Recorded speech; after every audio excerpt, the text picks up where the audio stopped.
Network Television presents Super Football Saturday. Today, it's a Big Ten matchup as the 16th-ranked Buckeyes of Ohio State visit the 10th-ranked Iowa Hawkeyes. Brought to you by the U.S. Armed Forces. It's a great place to start. And by Buick and your Buick dealers. For traditional comfort, technical innovation, and for a real commitment to quality, come to Buick, where better really matters.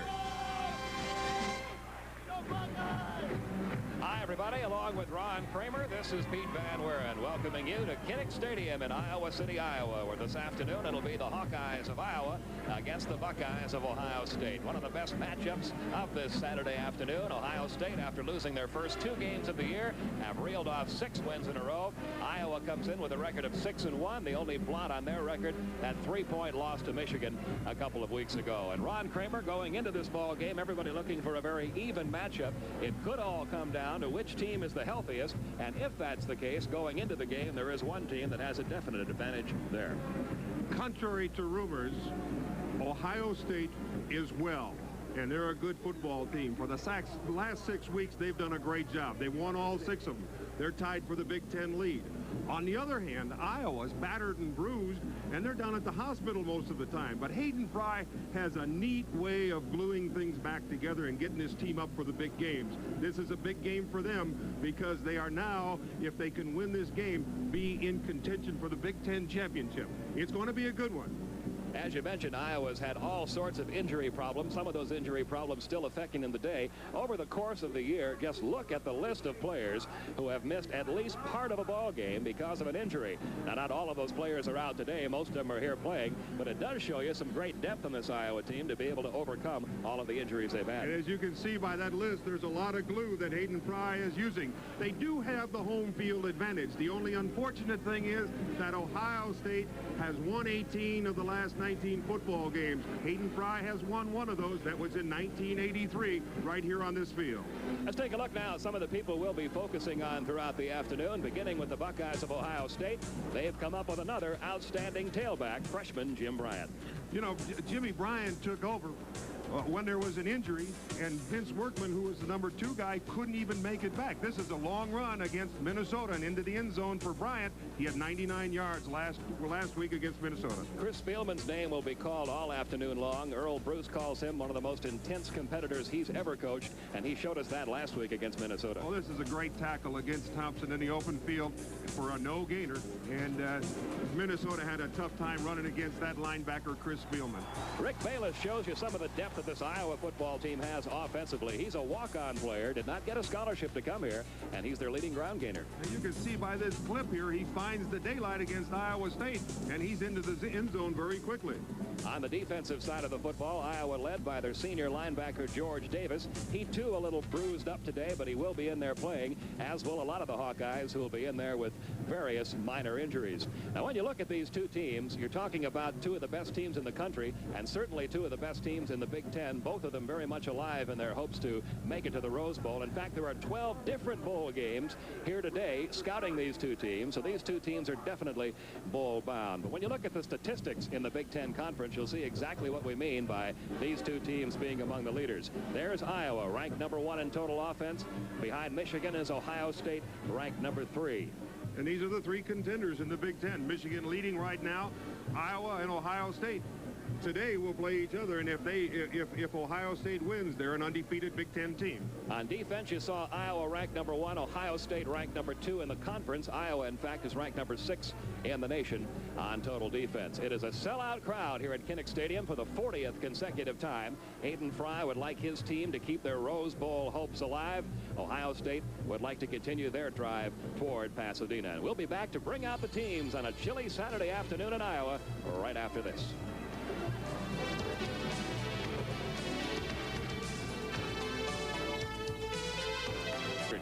Last year, of course, Iowa won the Big Ten title and went to the Rose Bowl in Pasadena. We mentioned there are 12 different bowl game representatives here watching this one. The Rose Bowl is not represented here today. They don't have to. They get the Big Ten champion automatically. But there's a lot of speculation that if Iowa wins this ball game, and if Iowa still, though, fails to win the Big Ten Conference, they may be Cotton Bowl bound. Well, Cotton Bowl, Fiesta Bowl, there's 12 of them here. All of them would like to have a team like Iowa because you see this crowd right here. This is the 40th sellout in a row, and you cannot buy a ticket here in Iowa City because everything is sold on a season basis. Iowa won the opening toss. They have deferred until the second half. Ohio State then elected to receive. They have Everett Ross and Jamie Holland waiting back on the goal line for the opening kickoff.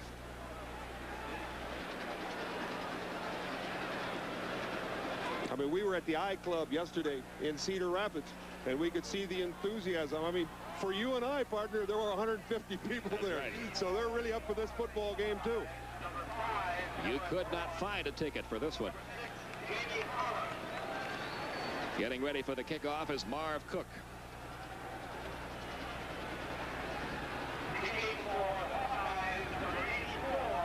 And we are just about set for action here at the University of Iowa. It should be a good one. As we always say in football talk, a rock'em sock'em football game here in Iowa City on November 1st. They got their mean faces on from last night's Halloween party, I guarantee you.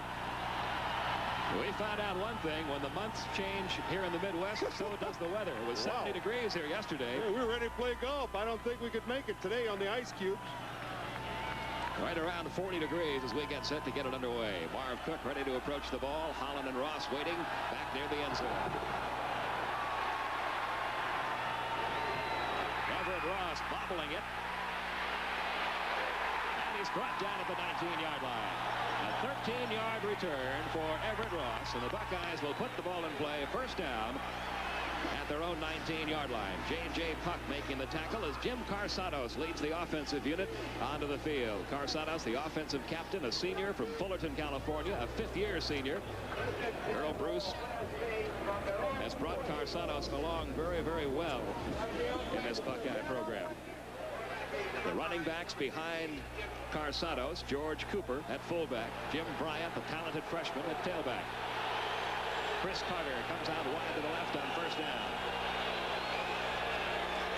Carsados handing the ball to Bryant, and Bryant's going to be buried after a 1-yard gain at the 20-yard line. The whole middle of that Iowa defensive unit in on the tackle. The first man to hit him was John Breeze. You see Carsados at quarterback, Bryant and Cooper the running backs, Nate Harris and Chris Carter the flankers. Be a lot of shuttling at that flanker spot throughout the day. Stasiak, Ulenek, Mag, Zakharov, Schaefer, and Taggart, the rest of the Ohio State offense. Earl Bruce trying to lead his Buckeyes to their 7th consecutive victory. His team has the ball, second down and 9, just across the 20-yard line. Carsados faking the handoff. The ball is still in the hands of Carsados, but the pass intended for Chris Carter is incomplete. The blitz was on. They hurried Carsados. He could not get it down to his great receiver, Chris Carter. Here's the defensive line. Iowa defense. Mott, Kepi, Haight, Breeze, and Gear up front. Davis and freshman Brad Quast, the linebackers. And in that defensive backfield, Wright, Sims, Crow, and Schmidt. 3rd and 9.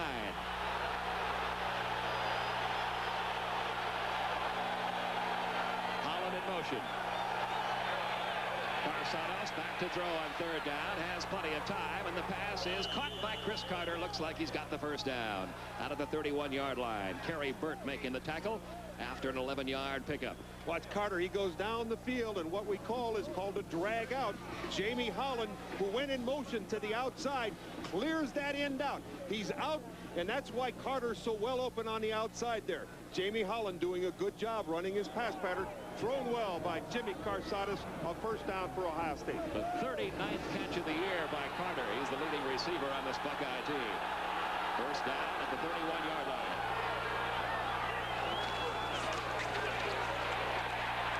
Vince Workman in now at the tailback spot. He is stopped for no gain by the defensive tackle, John Breeze. Workman, a sophomore from Dublin, Ohio.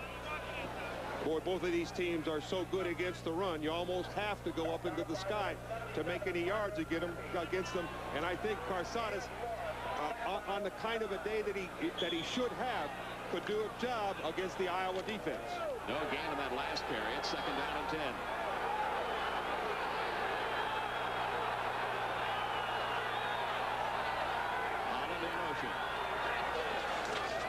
Carsados is going to be dropped for a loss. Breaking through to make the tackle is Bruce Gear, number 94, the defensive right end, senior from Madison, Wisconsin. A 3-yard loss back to the 28-yard line. Puts them in passing situation. Watch the penetration that Bruce Gear makes. And when Karsanis comes out with the ball, what they were going to try to do is give it on a reverse to their flanker, Chris Carter, but he couldn't do it because Gear had so much penetration into the backfield. Another third down and long situation. 3rd and 12.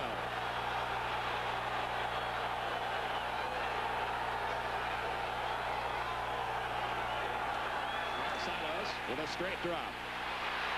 In some trouble. The ball is picked off at the 18-yard line. Kerry Burt, touchdown.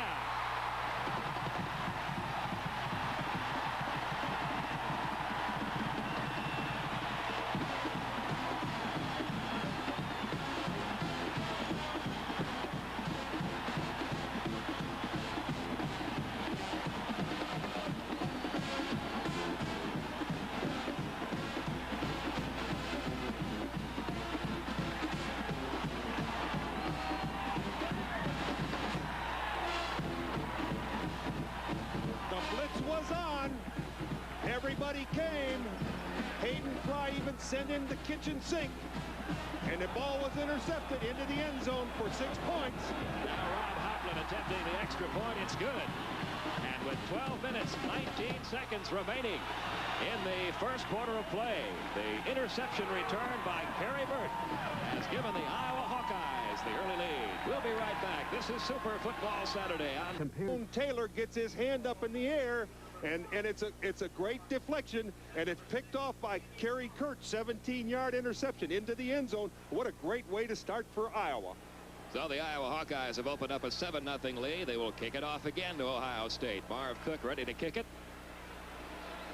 Everett Ross and Jamie Holland ready to receive it for the Buckeyes.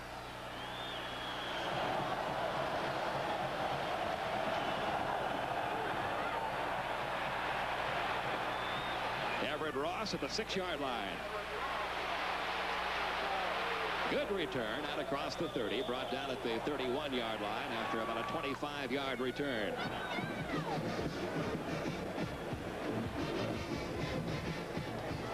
Tyrone Berry making the tackle on the special teams. And Ohio State back in there on offense. They really don't want to be back in there on offense the way it happened to them. This drive will begin just across their own 31-yard line. Karsanos getting to his fullback, and George Cooper gets about 2 yards, and that's all. Stopped by the nose guard, Dave Haight, and by the linebacker, George Davis. Cooper's a 2. It'll be 2nd down and 8. Cooper's a big one. He's 6'2", 255 pounds. He's a junior. Has some good rushing yardage, but if Iowa continues to gang tackle like they are right now, they aren't going to make much yardage on the ground. If you saw our game last week, you might recall Cooper was injured late in the game. They feared it might have been that knee again, but it wasn't a knee at all. It was a bad ankle. But it didn't keep him out of practice at all this week. Karsanos back to throw on 2nd down. Plenty of time. Firing for Carter. Carter had it and lost it. Incomplete. Back on the coverage, number 18, Kyle Crow for Iowa. That was catchable. Chris Carter usually makes those catches. As you recall last week, though, against Minnesota, Chris Carter missed a very easy catch early in the game. But just as time went on, he really made some great ones. This is well thrown. This is right in the hands. He jumps just a little bit too early. It's right in his hands, and the concentration wasn't there, and he dropped it. So another passing situation coming up, 3rd and long, 3rd down and 8. Carter goes out wide to the right side. Everett Ross in motion. Karsanos in trouble, loses the football, picks it up on the 21-yard line, scrambling, firing long downfield. It is incomplete, intended for Chris Carter. Kenny Sims back in the coverage, almost picked one off himself. And Ohio State will have to turn the ball back over to Iowa. It was Sims and Carter like a basketball game, but the big play was made by Jim Karsanis.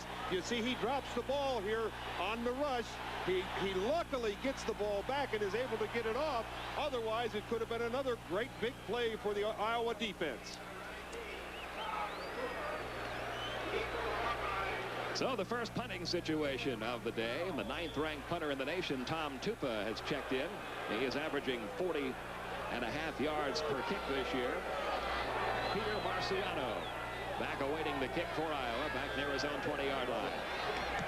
A good strong rush, and not a real good kick that time by Tupa. It takes an Iowa bounce and is not going to be down until it gets to the 42-yard line. Only a 24-yard kick for Tom Tupa, and the Iowa Hawkeyes will have the ball offensively for the first time this afternoon. Mark Vlasic pitching to Rick Bayless. Bayless gets him out across the 45-yard line. A gain of about 5 yards gets him out to the 47. Darrell Lee, number 95, making the tackle for Ohio State after a 5-yard gain. Offensively for Iowa, you might see a lot of different players shuttling in and out of there. It begins with Mark Vlasic at quarterback, Bass and Bayless as running backs, Smith and Morrow as receivers, and the offensive line, Croston, Gamble, Sindlinger, Cratch, Western, Flag. Rick Bayless again, 2nd down and 5.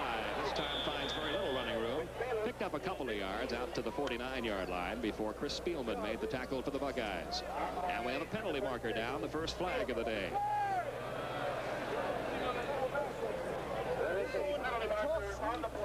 Probably against the offense. It is. Holding. Very costly penalty. There you see your officiating crew for today. The referee, Jim Kemmerling. And he will step this one off, no doubt, against Iowa. Even though it's early in the football game, you have to be very careful about turnovers and penalties such as this, because this is the way they have to get started. A great field position. They don't want to give the field position back to Ohio State. I have a hold on the offense. 2nd down. Out of bounds. It remains 2nd down. The ball moved back to the Iowa 37-yard line. Puts them back 2nd down and 15. Puts them back now into a passing situation as Earl Bruce looks on. They send Quinn Early wide to the left. Richard Bass, the fullback. Rick Bayless, the tailback. Bayless has the ball and has some room. Out to the 44-yard line before Chris Spielman brought him down.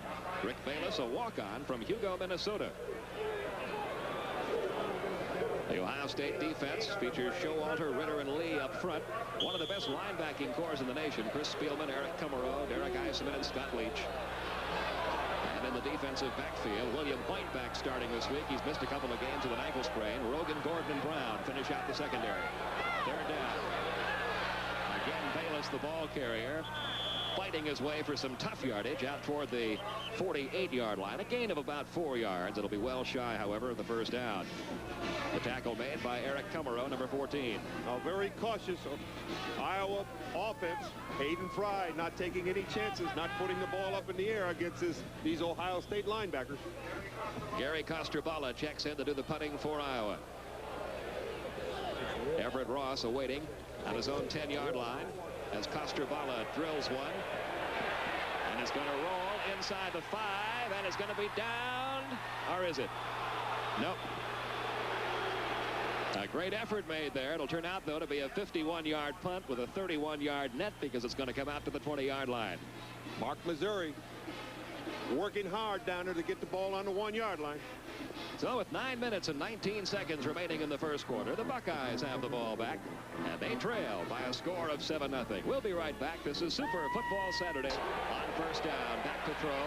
Can't find an open man. He's going to try to scramble for some yardage now and doesn't do a bad job of it. Gets it out to the 27-yard line before Keaton Smiley, number 44, made the tackle.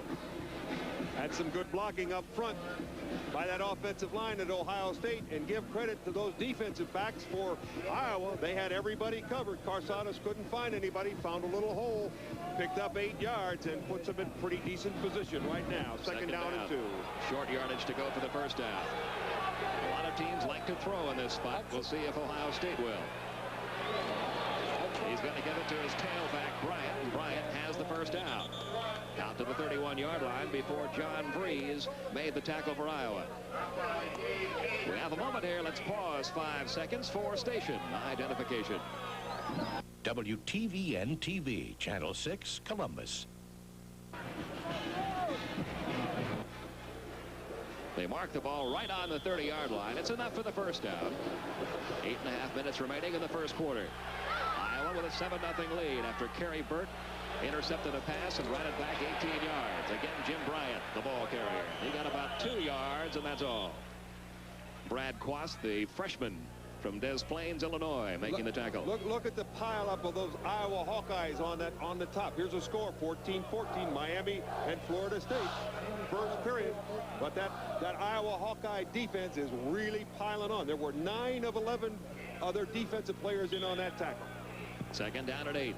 To see some of the other scores in early action on this Saturday. Nate Harris goes out wide to the right side. Chris Carter is wide left on second down and 8. The ball carrier is the fullback George Cooper. He gets out to the 35-yard line and he runs into Brad Quast. They really think a lot of Brad Quast here at Iowa. He's a freshman. He's 6'2", 240 pounds. Playing at the linebacker spot. And he can move. He's got that good lateral movement, and Hayden Fry thinks a great deal, as you mentioned of him. But you know, the one thing you did say about this Iowa Hawkeye team, they do have depth. They have hardly any of these defensive players that started out the season.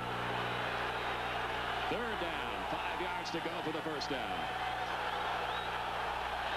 Carsados changing the play at the line of scrimmage. Here comes the blitz. Carsados in trouble, gets rid of it. Chris Carter couldn't hold on to it. Back in the coverage was Kenny Sims, number 9. And once again, Ohio State will have to give the ball back to Iowa. That blitz by the Iowa defense, you see how much they hurry. Carsados, he was looking for his big man, Chris Carter, across the middle. There was man-to-man coverage. The ball was catchable again. Chris Carter usually catches those balls. So Tom Tupa checks back in to do the punting. His first punt of the day, not a good attempt, only a 24-yarder. A little bit off the side of his foot. Peter Marciano awaiting the kick back on the 26-yard line. This time, Tupa gets off a pretty good one. Marciano calling for the fair catch.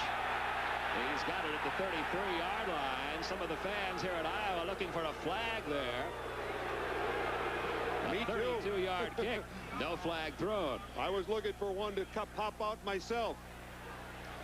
So it's the 33-yard line. Rick Bayless, the ball carrier. Bayless creating his own running room, gets it out to the 41-yard line. He made a really good move there to get himself outside for the gain. Derek Eisenman bringing him down after an 8-yard pickup.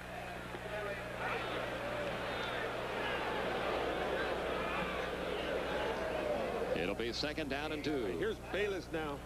If we see Bayless running the ball, we're looking at Spielman on the defense. He's trying to find out where the guy is. He's looking for the man who's running the ball. And he finds Bayless. He continues to go over the top and around and through people. Second down, 2 yards to go for the first down. Mark Blessick barks out the signals. He gets to Bayless again. Bayless looking for running room left side is going to be stopped shy of the first down by Chris Spielman. He is all over the field. Well, let me tell you something. The last play, he looked all over for Bayless, couldn't find him. But this time he finds him, and he bangs him to the ground with authority. All the people in Ohio State tell you he's maybe the best linebacker they've had here since Randy Gradishar.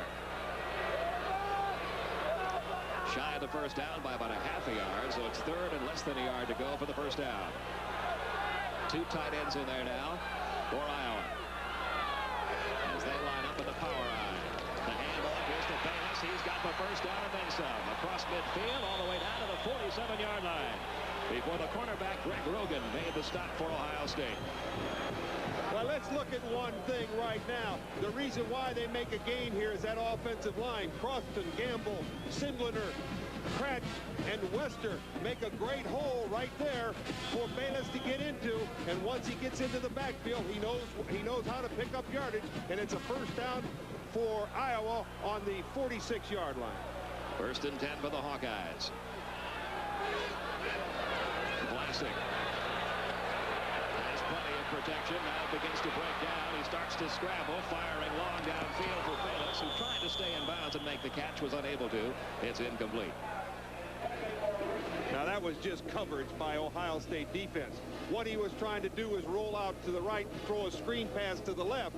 He saw that his man was not open, so Vlasic very wisely got it downfield, and there was no way in the world anybody was going to intercept it. He just threw it away.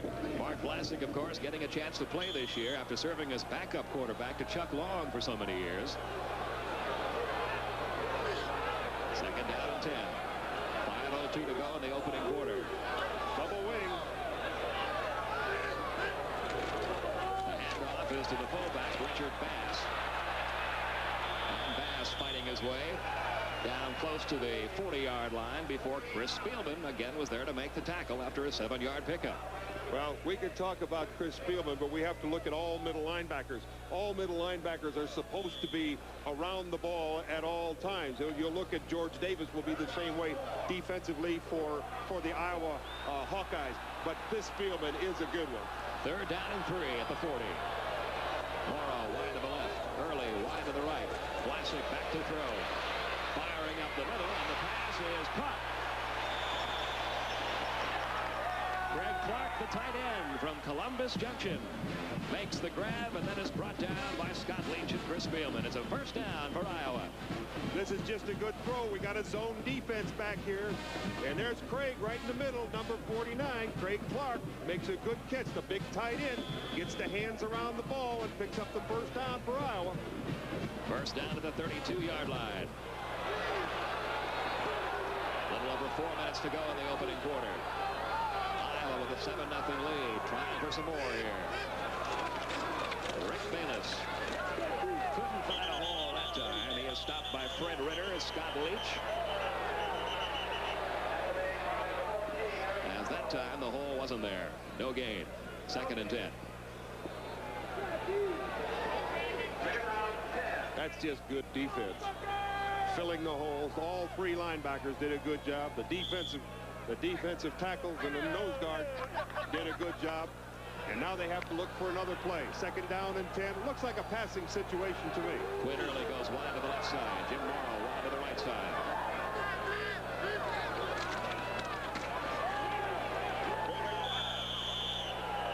Not much that time either. Scott Leach bringing down Richard Bass after very little gain. Call it no gain. It'll now be third down and 10. I think what they're trying to do is they're trying to give situations to Ohio State, and Ohio State is looking at their printout saying, okay, it's second down now and 10 yards to go. Iowa usually throws the ball. Well, Iowa now is trying to do the opposite, but those linebackers doing a good job, and Scott Leach was no exception on the last play. Third down and 10. Vlasic in a passing situation. Instead, pitches the ball to Rick Bayless, and Bayless going nowhere. He's brought down after a gain of only a yard. Scott Leach and Chris Spielman there to make the stop along with Darrell Lee. So now it's a fourth down. And Rob Houghton, their field goal kicker, will check in. Well, Rick Bayless on that last play left his blockers. Big Bob Kretsch was out in front of him, and so was Richard Bass, but he decided to turn it up. And unfortunately for him, somebody was right there, and it was only a 1-yard gain. This will be a 47-yard effort by Rob Houghton. Between 40 and 49 yards this year. He has been successful 4 times in 7 tries, but the bad snap sends the ball all the way back to the 40-yard line. And that's where Ohio State will take over. A very costly error by Iowa. And so, just like that, things turn around for Ohio State with 2:08 remaining in the opening quarter. Right over the top, just a missed snap by the big center. And that gives the Buckeyes excellent field position. They'll have it now first down at the 40-yard line of Iowa. The Hawkeyes with a lead of 7-0. The touchdown coming on a pass interception return by Kerry Burt in the game's opening minutes. Big break for Ohio State. And now the Buckeyes beginning an excellent field position. Carsados fakes the handoff. Firing long downfield for Everett Ross, who is wide open, but the pass overthrown, incomplete. Kyle Crow back in the coverage for Iowa, along with Kerry Burt. Kerry Burt was coming over from a zone defense. There's two different kinds of zone defenses that they play. They play a short and long with the halfback up, the safety back. There's another zone defense where the halfback takes the outside, the safety man takes the inside. That one was short and long, and he almost got it in between the two of them. There you see Carsano's numbers on the day, only 1 out of 7, but he has had some dropped. It's 2nd down and 10. The play being changed at the line of scrimmage by Jim Carsanos. Firing complete to Chris Carter, but Carter doesn't get much after the catch, out of bounds at the 31-yard line. It'll be shy of the first down by a couple of yards. Keaton Smiley forcing him out of bounds. This telecast is authorized under broadcasting rights granted by the Big Ten Conference and the Turner Broadcasting System. Any publication, rebroadcast, retransmission, or other use of the pictures, descriptions, or accounts of this game without the express written consent of the Big Ten and the Turner Broadcasting System Incorporated is prohibited. Fur coat weather here at Kinnick Stadium. 3rd down.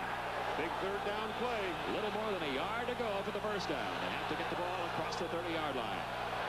The man who will try to do it is Vince Workman, and he's not going to make it. In fact, he's stopped for a loss of a yard by Myron Kepi, number 77. You might not see Ohio State trying for this field goal because we got a 10 or a 15-mile-an-hour breeze out of the north right into the face of the Ohio State Buckeyes. So they may go for the first down. And it appears that will be the decision by Earl Bruce. A timeout's being taken here, and Ohio State's going to talk over their options as they call the timeout, stopping the clock with 1:27 to go in the first quarter. Well, what do you think, Ron Kramer? It's early in the ball game. You're down by 7 points. You've got 2 yards to get for the first down. The field goal probably out of the question because of that wind. Well, You're really too close to punt. Obviously, he's going to go for it. He's either going to go with his tailback or he's going to do a little rollout with Jim Carsanos. Carsanos really has a great deal of mobility. He can run the ball and he can pass the ball. So what I would do is I would roll him out to the wide side of the field. I'd flood the zone and either try to run the ball if he sees an opening, say, hey, let's try and get the first down. That's about all you can do. You're looking at Matt France, who is the place kicker for Ohio State. And as you see, he has been perfect this year in his field goal efforts. If they try to field goal here, it would have to come from about the 39-yard line, be about a 49-yard attempt. It'll be from the 38-yard line, but it will be a 49-yard attempt. The longest that France has been successful on this year has been from 43 yards, so that may be a little bit beyond his range. I definitely agree with the coach on the sideline, Earl Bruce, is let's go for it. I don't think he has that range, and I don't think he can get it that far. So we'll have a 4th down and 2. And here comes the offense back out of the field for Ohio State. The play has been called from the sidelines. And Earl Bruce going for it here early in the game, trailing 7-0. He has to use the ability of that quarterback, Jimmy Carsanos. To get the first down, Ohio State has to get the ball across the 30-yard line. They're a full 2 yards shy right now. Cooper and Bryant line up behind Carsanos. 4th and 2. Jim Bryant. No. He's still on his feet, though, and that second effort may have gotten him the first down. Keaton Smiley making the tackle. And there you saw some great strength in running by Jim Bryant, but it is marked shy of the first down. They marked the ball just shy of the 30-yard line. And Iowa will take over. And another big play by the Iowa defense.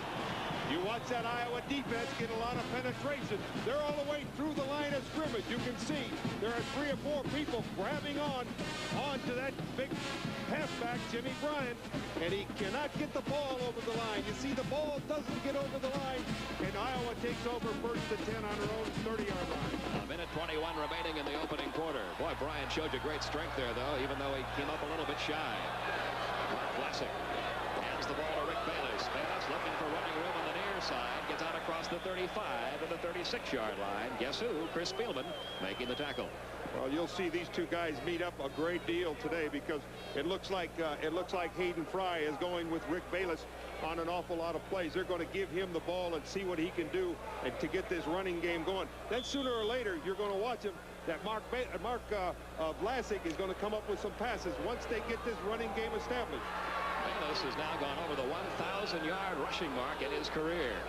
with his performance in this first quarter. Second down and 5. Bayless with it again. Finding a big hole. He's got a first down all the way out to the 47-yard line. Greg Rogan finally brought him down after a 12-yard pickup by Rick Bayless. Can you believe a walk-on? Wasn't supposed to play here. Just a straight handoff. Off-tackle play. Good blocking up front. You see those blocks by those big linemen up front. Bob Kratz right in front of you. Number 70 knocking 2 people down, not 1. And it's 1st and 10 Iowa. Rick Bayless began the season as a backup running back to Kevin Harmon. Harmon's been injured. Bayless has taken over and has done the job. Less than 30 seconds remaining in the first quarter. First down at the Iowa 48. The fullback, Richard Bass, picks up a couple of yards out to midfield, just across midfield. Call it a 3-yard gain before Eric Kummerow, number 14, made the tackle for the Buckeyes. And that'll probably be the final play of the first quarter. It'll be second down, about 7 yards to go for the first down. And after 1 quarter of play here at Kinnick Stadium in Iowa, the Iowa fans like what they've seen. The defense has done the job for the Hawkeyes. It is 7-0 Iowa after 1. We'll be right back. This is Super Football Saturday on TNT. Go for the first down. The ball just across midfield for the Hawkeyes. Jim Morrow comes out wide to the left side. Quinn Early wide to the right. Whoops. Whoops. Is that what you said? Whoops. Iowa's going to have to back up 5 yards here. Movement on the right side of the line. Anytime the offensive lineman picks up his hand once he's set down, he cannot pick it up again. And that will be against Iowa. And these are costly little penalties. They don't seem like much right now, but when you got things rolling, you don't like to get penalties or turnovers because it just changes the momentum so very quickly.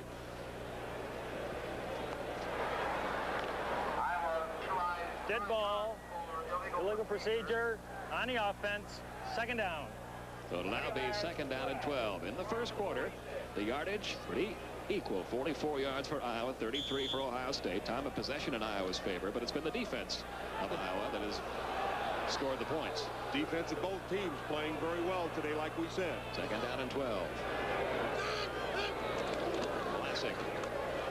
Handing the ball off to Bayless, and Bayless gets it right back up to midfield. A gain of about 4. Chris Spielman and Eric Kummerow making the stop for Ohio State. There's been a lot of speculation, a lot of talk about what if. Let's try to clarify things for you. If Iowa wins this game today, it would be the first conference loss for Ohio State.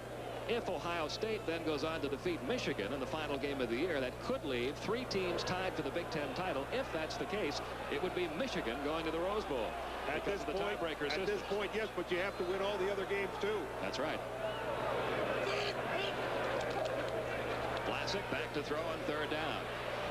The pass caught by Bayless. Bayless is brought down. A nice open field tackle made by the defensive captain, Sonny Gordon, the roverback for Ohio State. Oh, they were out there. They smelled that little pass out here to the left. It was a screen pass to Rick Bayless, and they smelled it out. They were ready for it. And number 7, Sonny Gordon, was right there. There you see the way the conference looks going into today's play. Michigan and Ohio State tied at the top spot. Iowa, Minnesota 1 game back. Then the rest of the conference. If there is a tie, you start looking at overall records. Costravala's punt, not a real good one, just inside the 25-yard line. There's Rick Bayless to down the ball. Only a 28-yard kick for Costravala. Rick Bayless is all over, even on the punting teams. So with 13:36 remaining in the first half, a timeout. It is Iowa 7, Ohio State nothing. Fans in Iowa City, don't they? Well, we have seen some Halloween outfits since we have been here. I think they were Halloween outfits. You and I go along well, don't we? Sometimes hard to tell. First down at the 25-yard line. Jim Carsanos parks out the singles, hands the ball to his fullback, George Cooper, and Cooper gets it out to the 28-yard line before Brad Quast is there to make the tackle. Quast filling some big shoes. He's a freshman in there replacing All-American Larry Station. And doing a good job. Both these teams have great middle linebackers. Quast and Davis on the Iowa side, and Spielman and Leach on the Ohio State side. Second down and 6.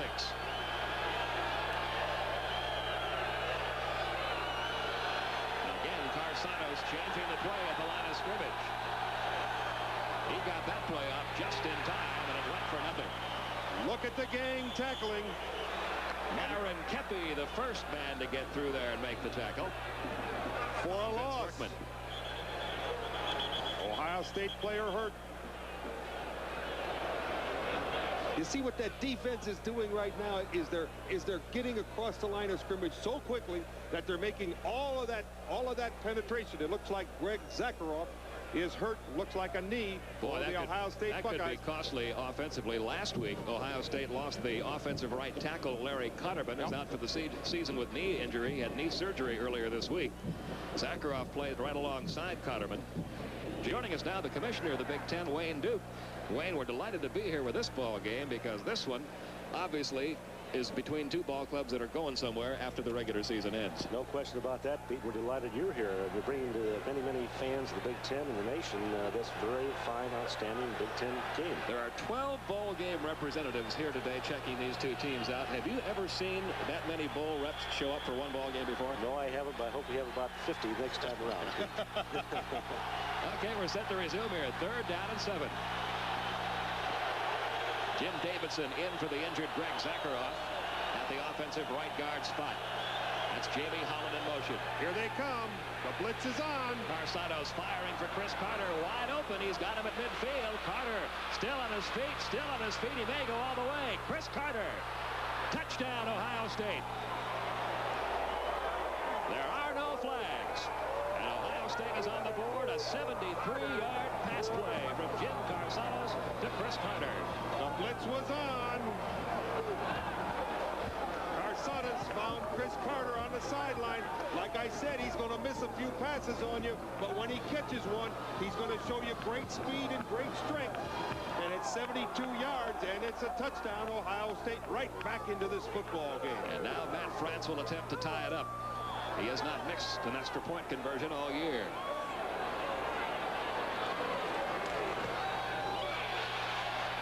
And he still has it. 12 minutes, 14 seconds remaining in the first half, and we're all tied up.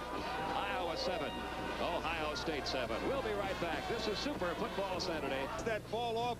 Great catch by Chris Carter. Watch the strength that he has. The great move right there on Kenny Sims. And then watch him show his speed. Pushes his face away and says, get out of my face. I'm down the field for 6 points. And the score is tied. What a great game this is getting to be.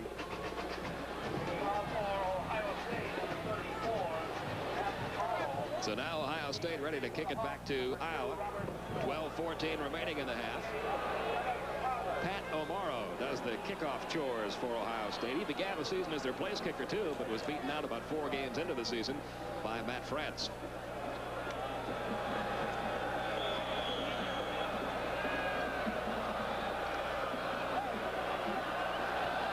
There's the boot by O'Morrow. Taken at the 7-yard line. And a pretty good run back by Kevin Harmon before Chris Spielman and Greg Rogan brought him down at about the 29-yard line. Now here we got another replay of that touchdown by Chris Carter. He's down the side. He's wide open. You see, he had to make a little adjustment. But the great speed and the great ability, watch him, that's strength.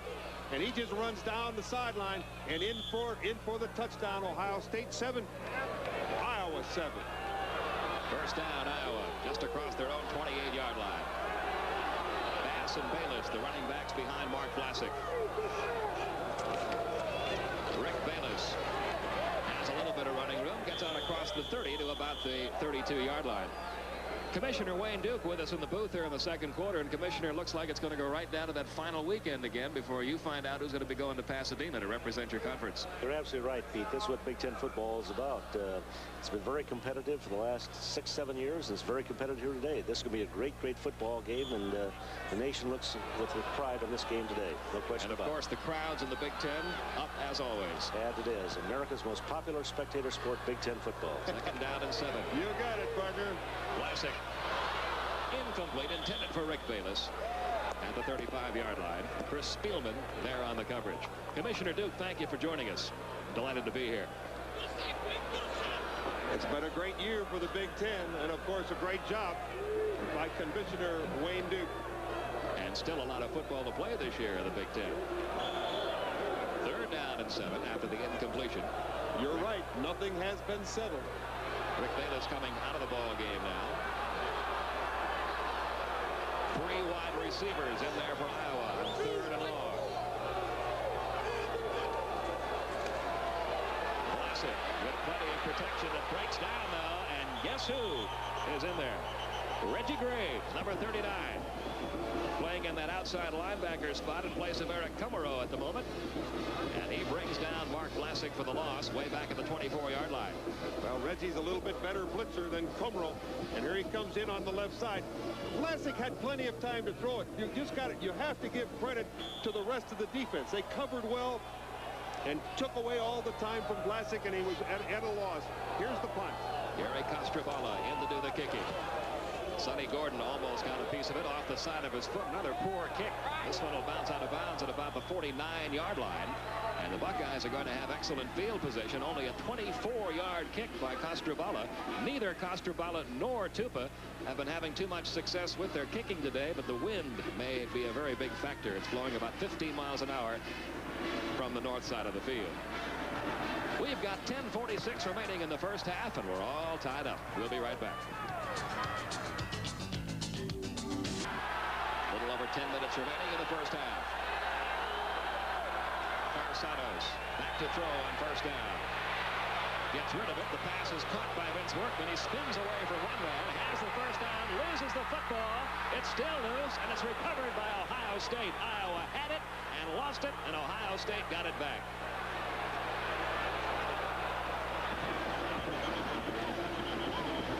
Meanwhile, back at the 40-yard line, Ohio State has a player down. Here's the throw to Workman.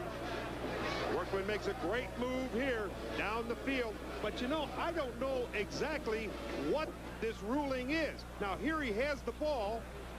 No, he does not have the ball. If he had control of the ball, it would have been Iowa's ball. It looked like he had control of the ball prior to fumbling it again, but he never had control of the ball. And down on the 40-yard line, left tackle Joe Stasiak, another member of that Ohio State offensive line.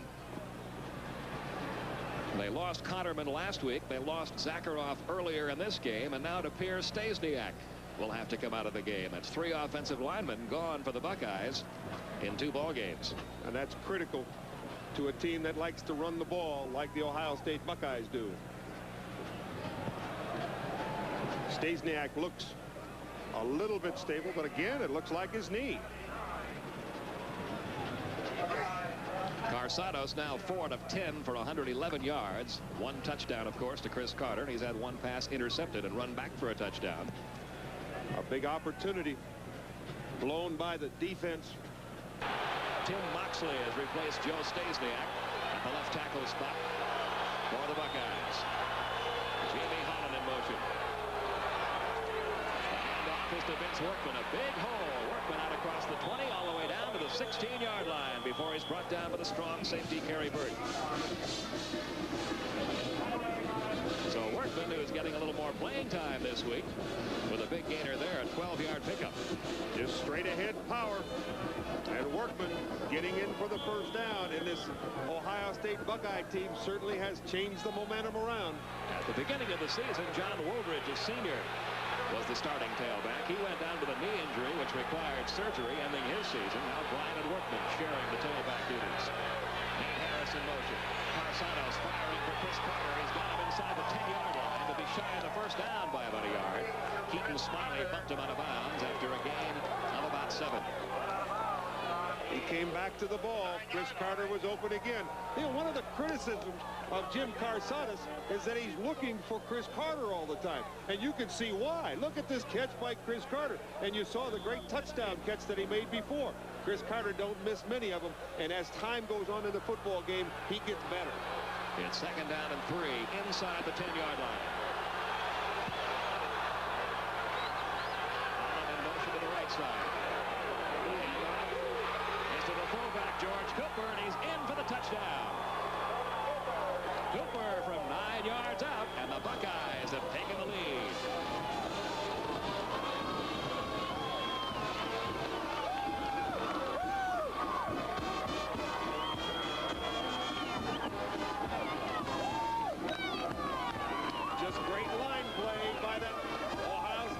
Buckeye offensive line, we're saying a lot of people are hurt, but the ones who are coming in for them are doing the job against that Iowa defense. Matt France now attempts the extra point.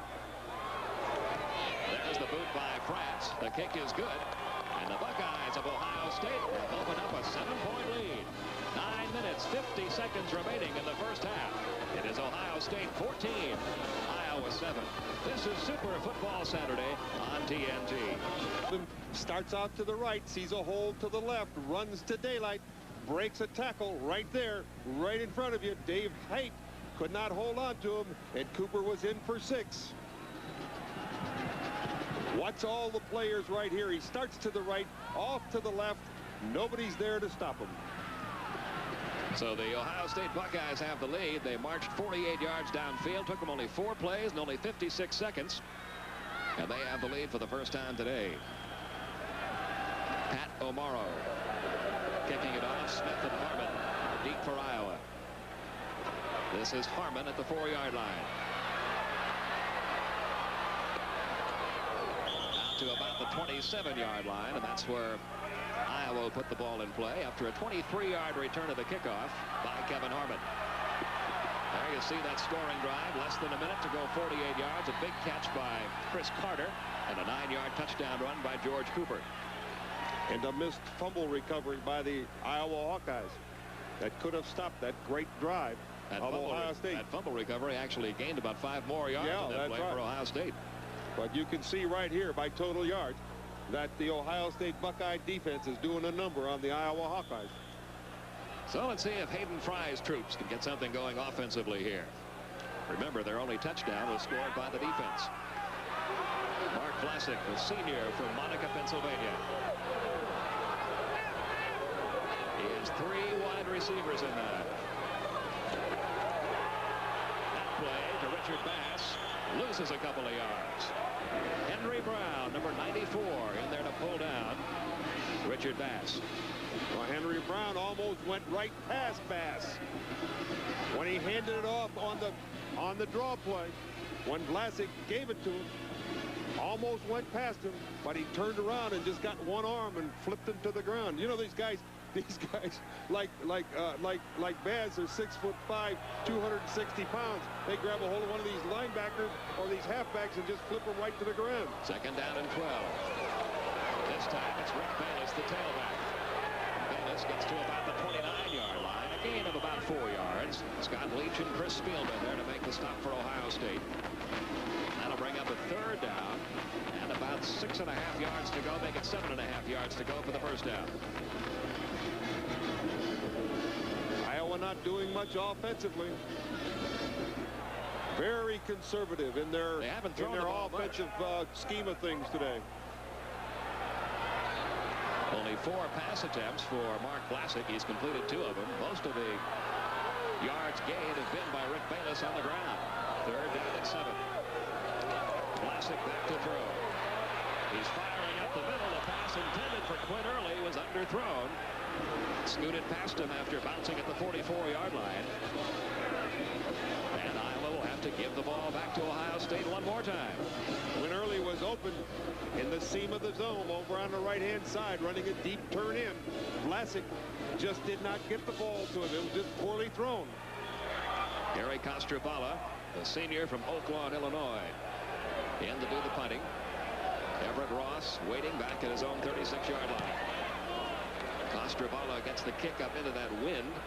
It's taken at the 38-yard line by Ross, who get it out across the 40 to about the 41-yard line, and that's where the Buckeyes will put it in play, first down. A 32-yard kick that time by Gary Kostrobala. The wind very definitely affecting both Kostrobala and Tupa as they have kicked into it in this first half. And a gutsy play by Everett Ross, who did not call for a fair catch, even though those defenders were standing right in front of him.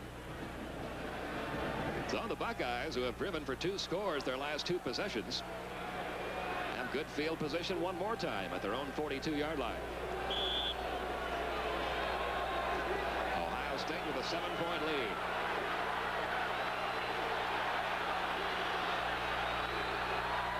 They send Harris in motion to the wide side.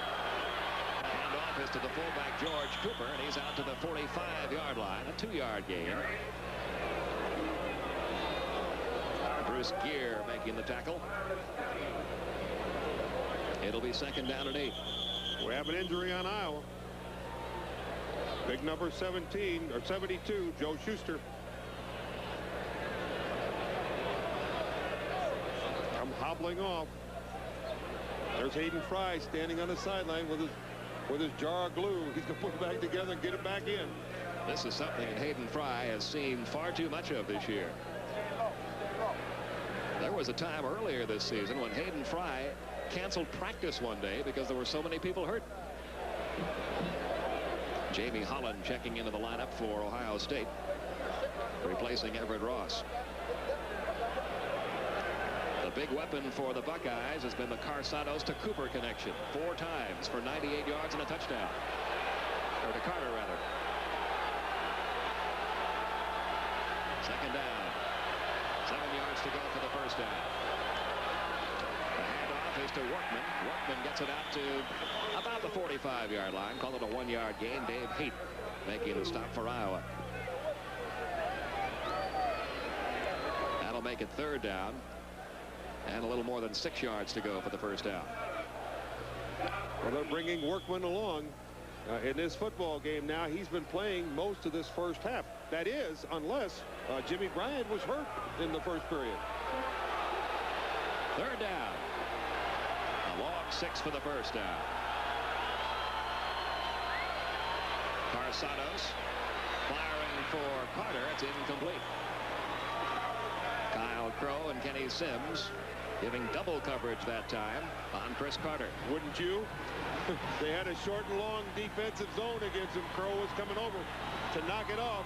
Carter was there, but the ball was thrown away wisely by Jim Carsados. So now Tom Tupa will check in. He'll have the wind at his back this time. Peter Marciano awaiting the kick back at his 12-yard line. We'll see what an influence this wind is right now. This is the first one that's been with the wind. Tupa, who entered the day as the 9th leading punter in the nation.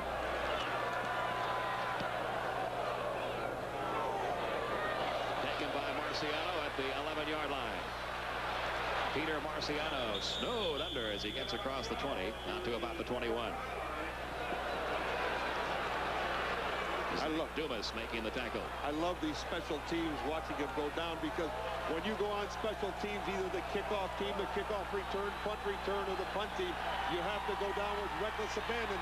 And this is what makes the game won or lost, is how much you pick up on these special teams. Well, we'll see if Iowa can get something going offensively. The Ohio State defense has really put the brakes on the Iowa offense.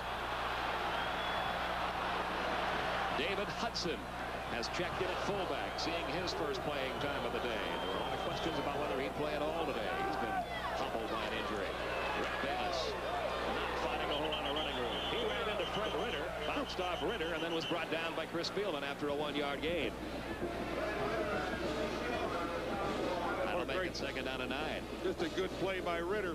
What Bayless was looking for is a hole to pop through. But Ritter was in that hole, and when Ritter's in that hole, all 275 pounds of him going to bounce you back, just like he did that last play to Bayless. Rick Bayless a little bit bigger than he looks. He doesn't look very big out there, but he's 6 feet, 200 pounds. Very solidly put together football player out of Hugo, Minnesota. 2nd down and 9. Vlasic back to throw on 2nd down. The pass is caught by Robert Smith. He's out of bounds at the 28-yard line. A 6-yard gain. Greg Rogan and David Brown back in the coverage for the Buckeyes. Not many completions by Vlasic. That one a very short one to Robert Smith. If Robert Smith can get the ball, he can fly. Yes, he can. He's got great speed. 10-2 speed of 100.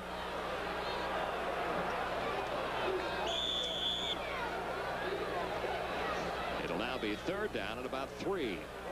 Iowa's going to have to get something going here offensively. They can't continue to give the ball back to Ohio State. And that Ohio State weapon offensively is just going to get too tough for the Iowa defense to hold on to all day. They line up in the power eye now with Hudson, Bass, and Bayless all back there. The ball is loose and recovered by Ohio State. Touchdown, Greg Rogan.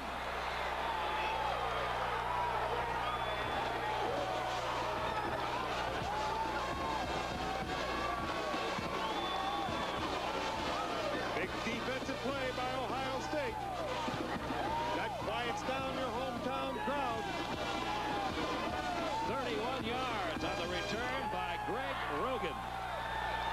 the junior from Urbana, Ohio.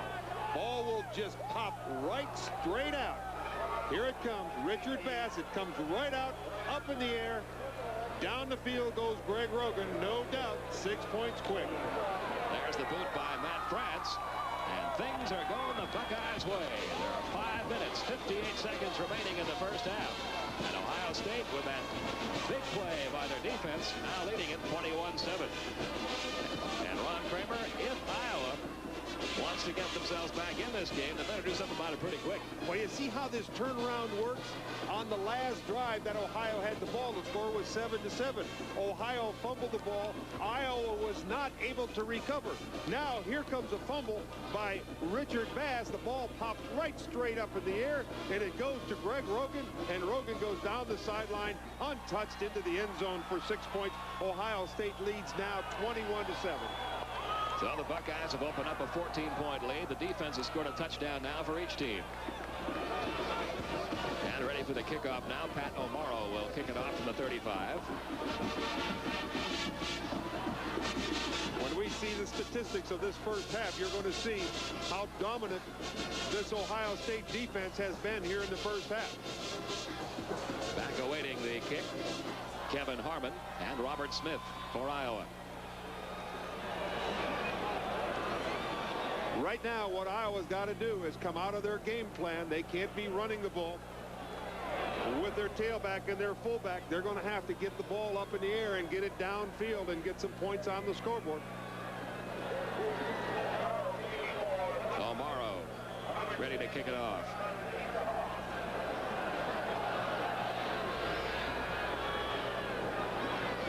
This one will be taken by Harmon in the end zone, and he'll keep it right there, and they'll bring it out to the 20.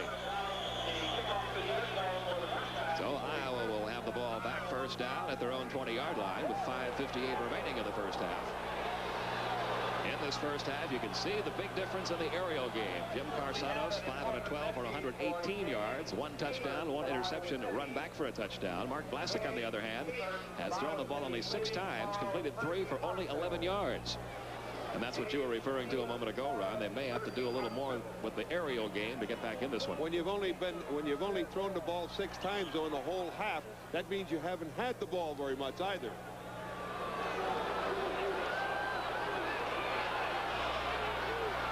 First down, Iowa. Mark Vlasic handing the ball to David Hudson. And Hudson gets it out across the 25-yard line, about a 5-yard gain. Sonny Gordon making the tackle for the Buckeyes. Hudson, a junior from Waxahachie, Texas. Hayden Fry calls him one of the best athletes he's ever coached. Well, they better get him going now. He is huge, 6'2", 230 pounds. Iowa has to get this momentum back from the Buckeyes. Second down and 5.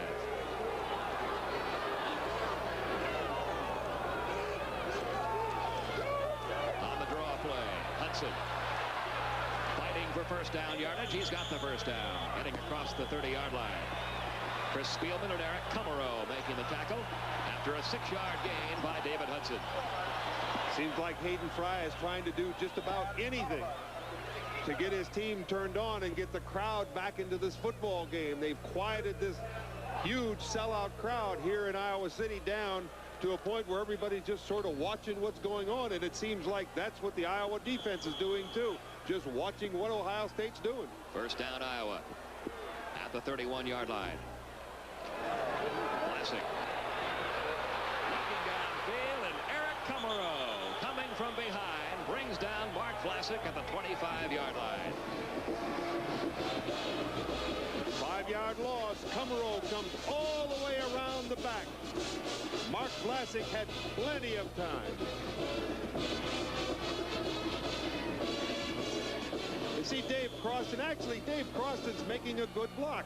He's doing a job on Kummerow there because Vlasic should have gotten rid of the ball by then. There's no way in the world for 5 seconds anybody can hold a guy like Eric Kummerow out who's 6'6", 250 pounds. Second down and 15. Vlasic back to throw. Handing off instead to Rick Bayless. And Bayless with a good gain all the way out to the 37-yard line. Greg Rogan and Chris Spielman making the tackle. He'll be shy of the first down by about 4 yards. 11-yard gain, though, by Bayless. Looking down at the Iowa sideline, Tom Puhalski, sophomore quarterback from St. Louis, who has seen quite a bit of playing time this year, has begun to loosen up. You know, it's interesting. Iowa's always had a great passing game. They just can't seem to get the thing going today. 3rd down and 3 at the Iowa 37. Ahead to Bayless. Bayless is going to be stopped shy of the first down by about a yard. The shovel pass. Making the tackle. Little shovel pass to Bayless.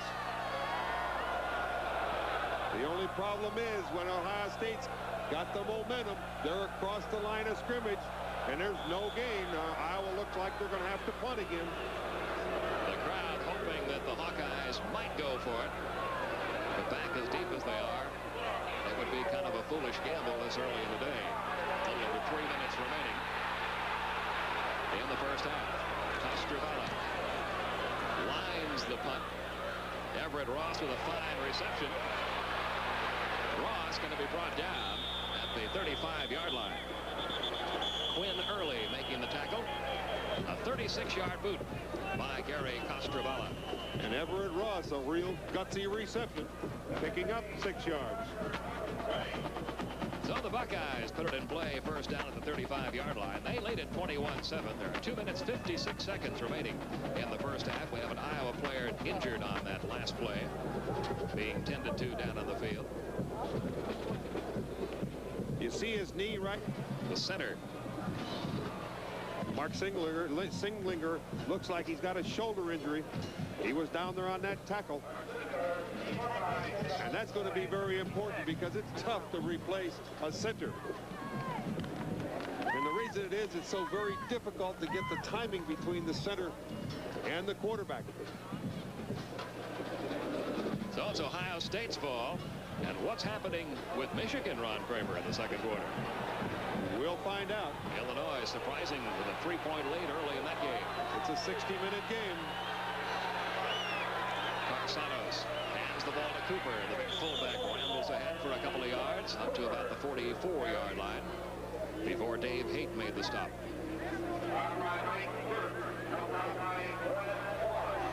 That'll make it 2nd down and 6. 21-7. Ohio State leads it. Iowa scored first on a pass interception return. Ohio State has rolled 3 touchdowns.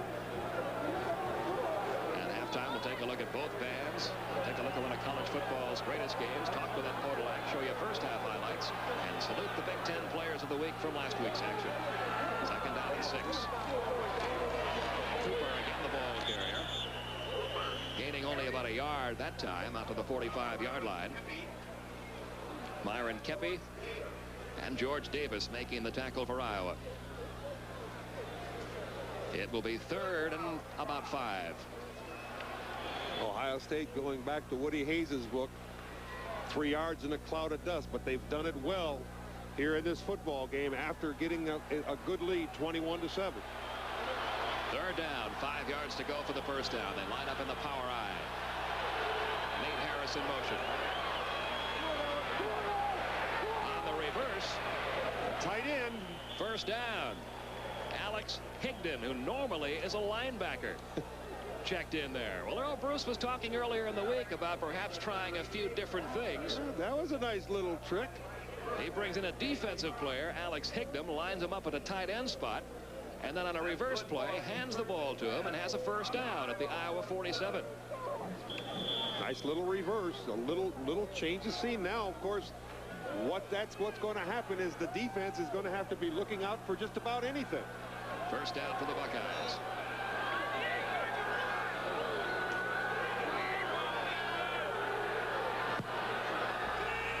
Jamie Holland in motion. Carsanos pitching the ball ahead to George Cooper.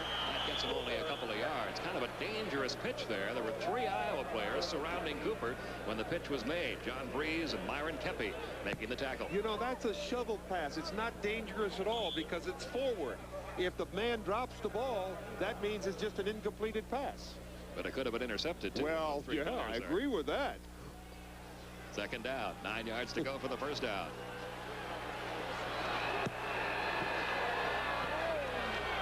Carsanos faking the handoff to Workman, firing long downfield for Everett Ross. Incomplete. Back in the coverage, Keaton Smiley. Oh, good pass.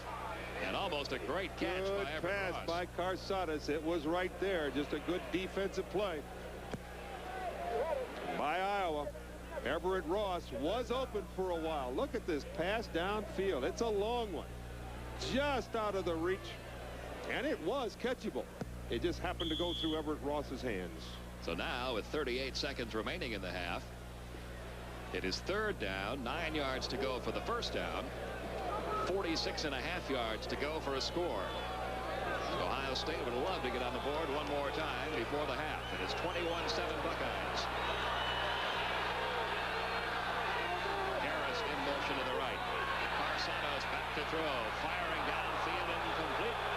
Intended for Chris Carter. Back in the coverage, Kenny Sims. Sims is claiming that Carter pushed him. And he probably did, but the referee didn't quite see it the way that Kenny Sims did. You watch downfield now. Here's Chris Carter. Here's the ball. Sims has got good position on him, right on the inside. Watch Carter. You see Carter just bump him out of the way? Well, there's no way in the world that the referee could see that type of thing. And Sims wants a call against Carter and is not going to get it.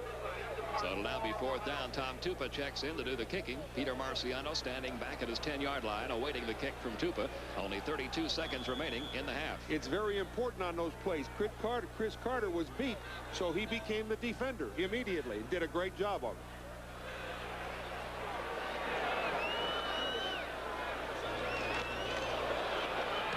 There's the boot by Tupa. A good high, long kick carrying all the way into the end zone. A 46-yard punt, and Iowa will put the ball in play at their own 20-yard line with only 24 seconds remaining.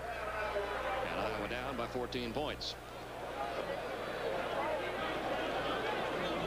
Okay, Ron Kramer, you're the Iowa head coach. Put you in Hayden Fry's shoes. You got 80 yards to go. Do you just run out the clock? Let's get out of here 21-7 and regroup over here in this little corner and say, okay, now here's what we got to do to get back into the football game. We're going to have to get rid of our game plan that we started with. We're going to our secondary game plan. We're going to have to throw the ball more, and we're going to have to get the ball moving and hold it offensively.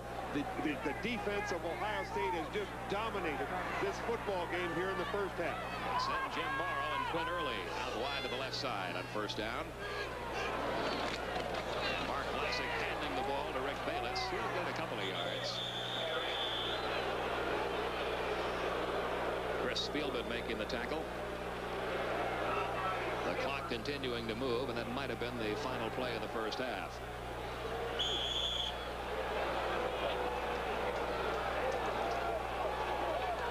So the clock expires, ending quarter number 2.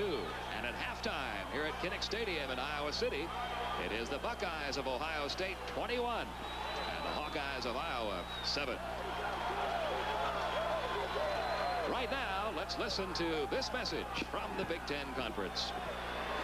Scored by the defense. I was just a bit confused because I thought that Iowa had received in the first half. I was wrong. Ohio State did. Now Iowa will get the ball. What they have to do is it says Podolak said, get the ball to your flankers and see if you can get down the field and get some points on the scoreboard. It's a long football game yet. 30 minutes, you're only 14 points behind. Ohio State got them very quickly.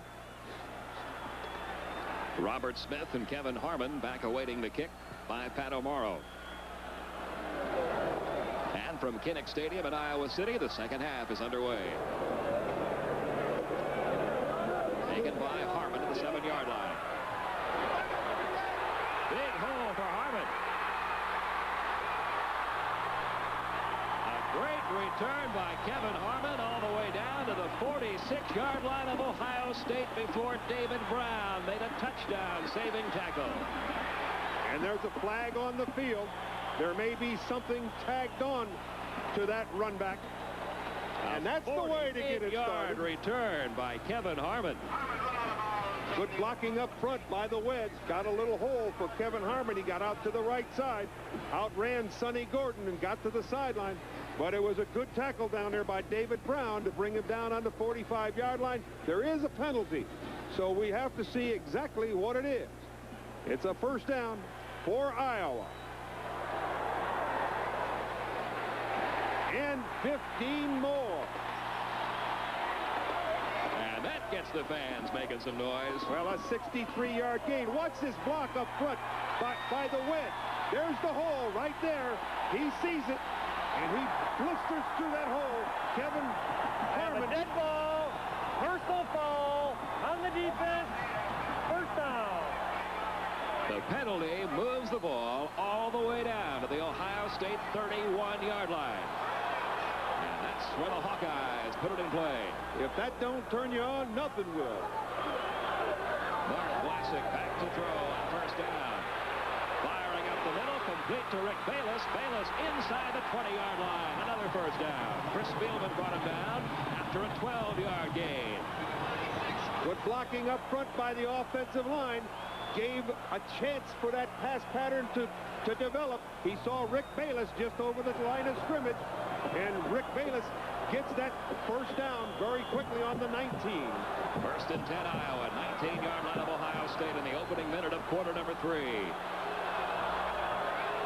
A bit confused because I thought that Iowa had received in the first half. I was wrong. Ohio State did. Now Iowa will get the ball. What they have to do is as Podolak said, get the ball to your flankers and see if you can get down the field and get some points on the scoreboard. It's a long football game yet. 30 minutes, you're only 14 points behind. Ohio State got them very quickly.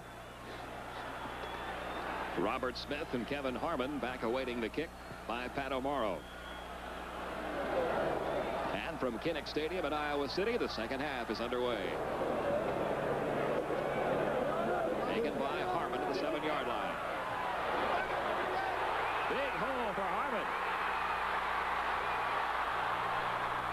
A great return by Kevin Harmon all the way down to the 46-yard line of Ohio State before David Brown made a touchdown-saving tackle. And there's a flag on the field. There may be something tagged on to that run back. And that's the way to get it started. 48-yard return by Kevin Harmon. Good blocking up front by the Wedge. Got a little hole for Kevin Harmon. He got out to the right side. Outran Sonny Gordon and got to the sideline. But it was a good tackle down there by David Brown to bring him down on the 45-yard line. There is a penalty, so we have to see exactly what it is. It's a first down for Iowa. And 15 more. And that gets the fans making some noise. Well, a 63-yard gain. Watch this block up front by the Wedge. There's the hole right there. He sees it, and he blisters through that hole. Kevin Harmon. Dead ball. Personal foul on the defense. First down. The penalty moves the ball all the way down to the Ohio State 31-yard line. And that's where the Hawkeyes put it in play. If that don't turn you on, nothing will. Mark Vlasic back to throw on first down. Firing up the middle, complete to Rick Bayless. Bayless inside the 20-yard line. Another first down. Chris Spielman brought him down after a 12-yard gain. Good blocking up front by the offensive line gave a chance for that pass pattern to develop. He saw Rick Bayless just over the line of scrimmage, and Rick Bayless gets that first down very quickly on the 19. First and 10 Iowa, 19-yard line of Ohio State in the opening minute of quarter number 3. A handoff to Rick Bayless. Bayless still on his feet, gets inside the 15, all the way down to the 13-yard line. Darrell Lee and Chris Spielman making the tackle. A 6-yard gain. It'll be second down and 4. Some missed tackles over on that left side of that Ohio State defense.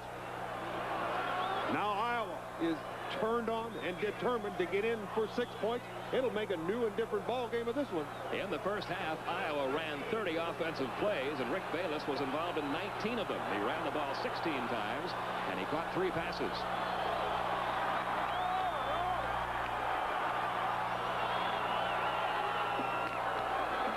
Bayless again, inside the 10-yard line. It's going to be close to the first down. Eric Kummerow and Sonny Gordon making the tackle on Rick Bayless. And there was a crash at that, right at the line of scrimmage between Richard Bass and Derek Eisenman. opening up that hole for Rick Bayless and the first down. First and goal at the 9-yard line. Looks like they got 2 tight ends in.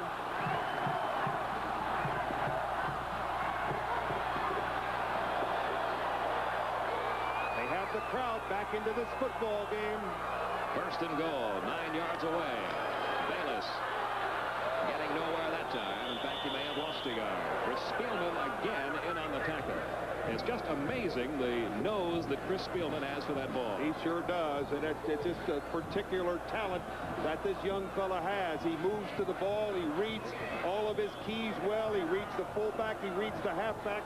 He separates all the blockers in front of him, and he gets to where the ball is. Second and goal at the 9-yard line. A loss of about a half yard, actually about 9.5 yards to go now for the touchdown. Mark Vlasic at quarterback. Takes the handoff. Back to throw on the play action. Firing toward the end zone. Incomplete. The intended receiver, the tight end, Craig Clark. Greg Rogan was back in the coverage. And that'll bring up a big play now. Third down and 9. Craig Clark was open. Looked like to me, if you look at it very closely here, the ball may have been overthrown a little bit by Vlasic, but it was a little bit of a short arm. He has to get out there and get after that ball. That's a good throw as far as I'm concerned. Catchable, and it was missed by Craig Clark. And on third down, there are 3 wide receivers in there now. Morrow, Early, and Smith. Third and goal from the 9. Vlasic firing for Robert Smith. The pass is incomplete. Or are they going to call it a fumble? Greg Rogan back in the coverage. They called it Ohio ball? Nope. They called it fumble. I hear whistles blowing. I know that there's going to be a conference on this one. There's our referees. They're going to talk it over.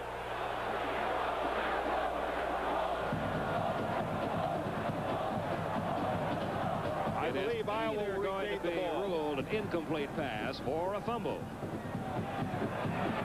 It'll be an incompleted pass. It'll be a 4th down. Goal to go. Oh, it's completed. Fumbled out of bounds. They are calling it complete and fumbled out of bounds. They move it down to the 3-yard line. They're going to kick a field goal. Ike Willis. Yep, that's what Hayden Fry is going to do. He's going to take his 3 points. So Rob Hoplin will check in. This will be a little chip shot from 20 yards out. Nothing is a chip shot. You've seen a lot of people stab their club when they think it's a nice little chip shot. Trying to get Iowa within 11 points. There's the boot by Hoplin. It is good. And the 20-yard field goal moves Iowa 3 points closer. 12:23 the time remaining in quarter number 3. It is now Ohio State 21 and Iowa 10. Iowa kickoff. Marv Cook handles the kickoff chores for Iowa. Boy, it would have been nice if Iowa would have got in for 7 for the Iowa Hawkeyes, but they settled for 3. They got some points on the scoreboard, and a new game has begun. Back deep for Ohio State, Everett Ross and Jamie Holland. Ross number 5, Holland number 6.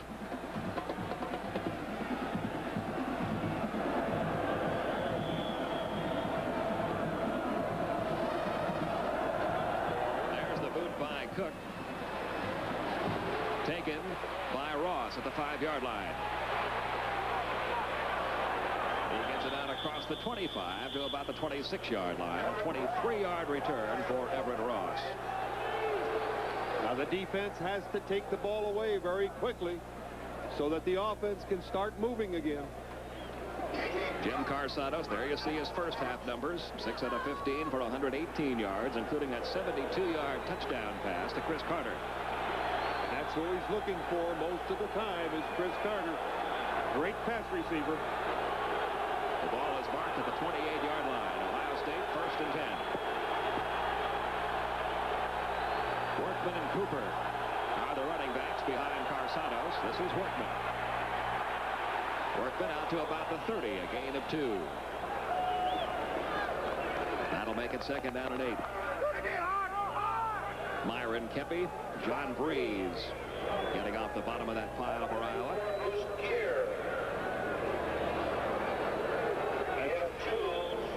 That 3 points seemed to get the crowd back into the football game. Vince Workman's been in there most of the way. Jim Bryant started the game. I don't know if he's hurt or not. I see him standing on the sideline. He looks in fine shape. We've not had any report of anything wrong with Jim Bryant. This is Workman again, looking for running room wide. He's out across the 35, still on his feet. Looks like he got enough for the first down, out to the 39-yard line before Myron Kepi made the tackle for Iowa. That's Carsadas out with the quarterback option play. One thing about him, he can run the ball, he can pass the ball, and he can flip it out to his halfbacks. That's why you have to have a quarterback like Carsadas to have the kind of offense that Earl Bruce does at Ohio State. First down at their own 39.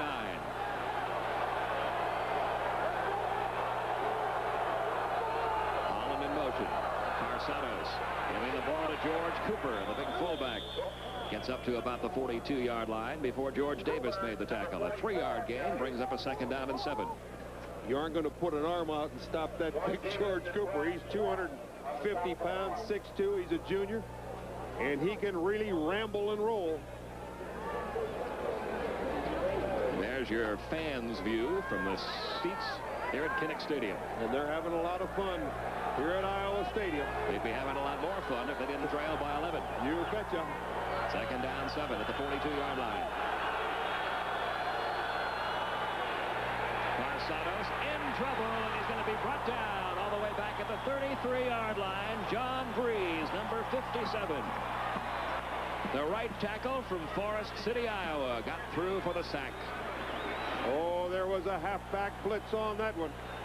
And number 11, Rick Schmidt, came from the outside and forced Carsadas out of the pocket.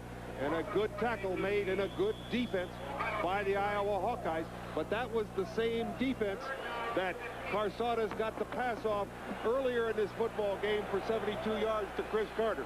So you got to watch yourself, and if you don't make that tackle, it could be an awful lot of trouble for the defenders. Third down, 15 yards to go for the first down. And a timeout's going to be taken by Ohio State. Well, the Iowa field goal and the way the defense has played and Ohio State's first possession has got this crowd here at Kinnick Stadium jazzed up a little bit. Well, they sure do, and as I mentioned to you, one way to do that is to make a big play. And on that kickoff, it was a great play by Kevin Harmon. 48 yards and up the field and getting them in position to score 3 points early here in the second half. Now the momentum is somewhat on the Iowa Hawkeye side, and you hear this crowd, they're back into this football game. 21-10, Ohio State leads it. 9:54 remaining in the third quarter. Earl Bruce and Jim Carsados talking over the play. They want to try on a 3rd and 15 situation. The obvious thing for Ohio State to do right here would be to try to find Chris Carter and get the ball to him. Yeah, I should say so. But you can expect double or maybe even triple coverage on Carter in a situation like this. There's one thing you have to watch out for in 3rd and long situation. You don't want to put the ball up in the air too long and get an interception and make a big play against your offense, because there's 9:54 left here in the 3rd period, and if another quick score gets on the board for Iowa, it could be a big turnaround in this football game. Third down, 15. They send Carter out wide to the left side.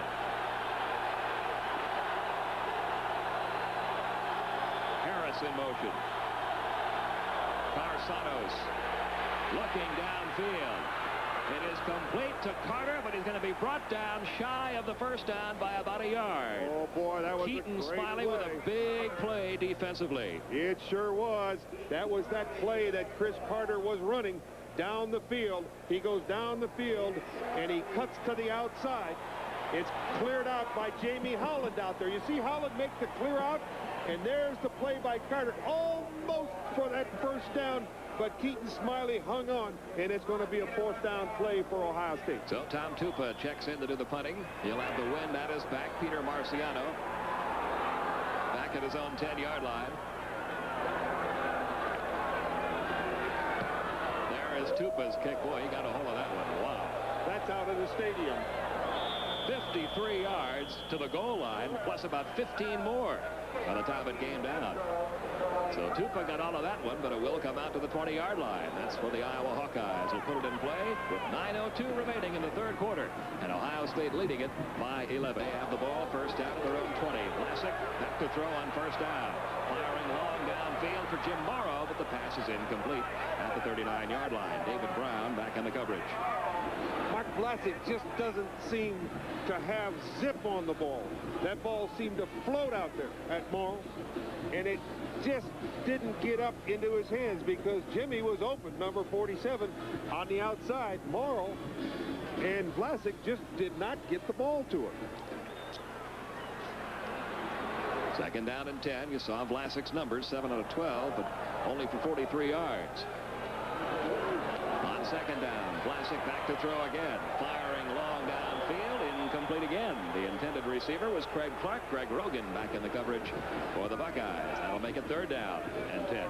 And again, the arm just does not look good on Mark Vlasic.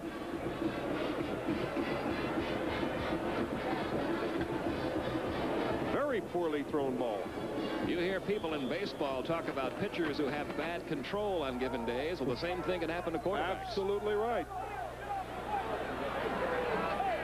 Tom Puhalski, the sophomore quarterback from St. Louis, once again is loosening up on the Iowa sidelines. It's third and 10. Vlasic with a straight drop. Has good protection, but the pass intended for Rick Bayless incomplete. And again, Iowa will have to give the ball away. Not a very good pass. And besides that, the ball was not up the field. He's got to get it up the field and get the first down. You can't continually give the ball back to Ohio State and let them come at you all day long. And you can see Hayden Fry. He doesn't like it either. You're right, Hayden. Tell him. Fourth down, Gary Costravalla is checked in to do the kicking for Iowa. Up into that wind, Everett Ross at the 43-yard line.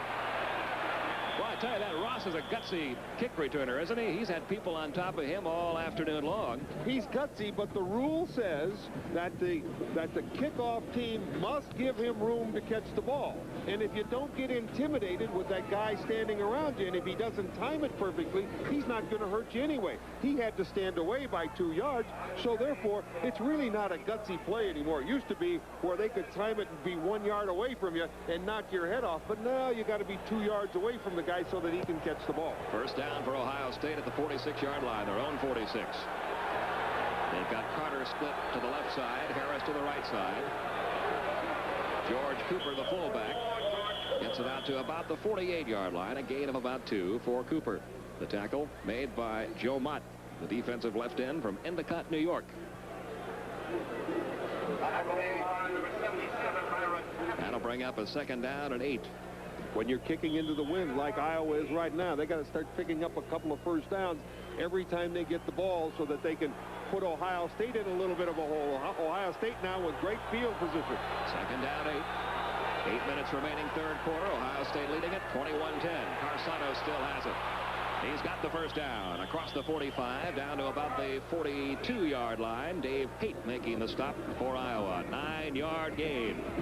There you see on the Iowa sideline Tom Puhalski, who stepped in to replace an injured Mark Vlasic earlier this season and did quite a job.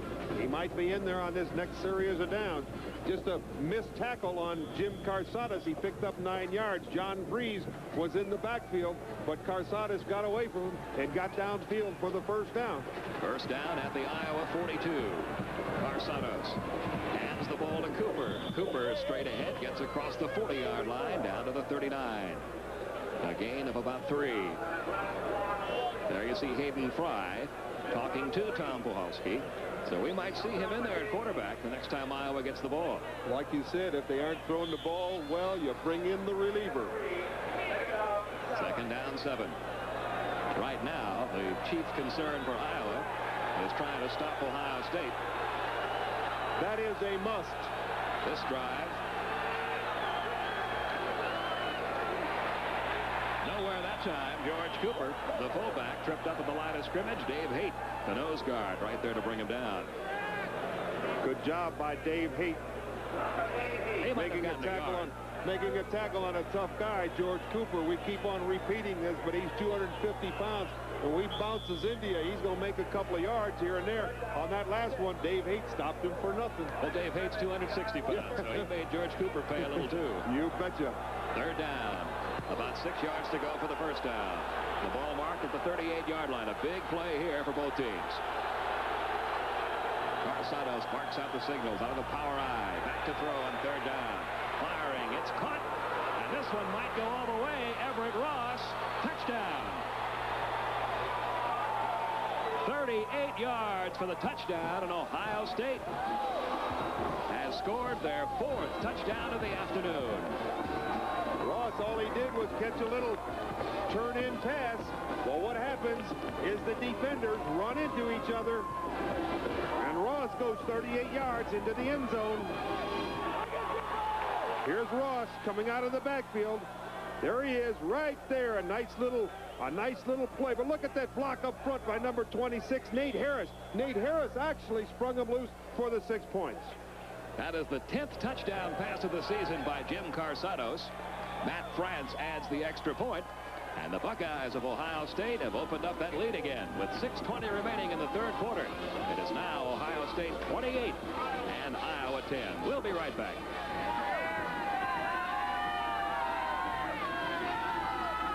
In the third quarter.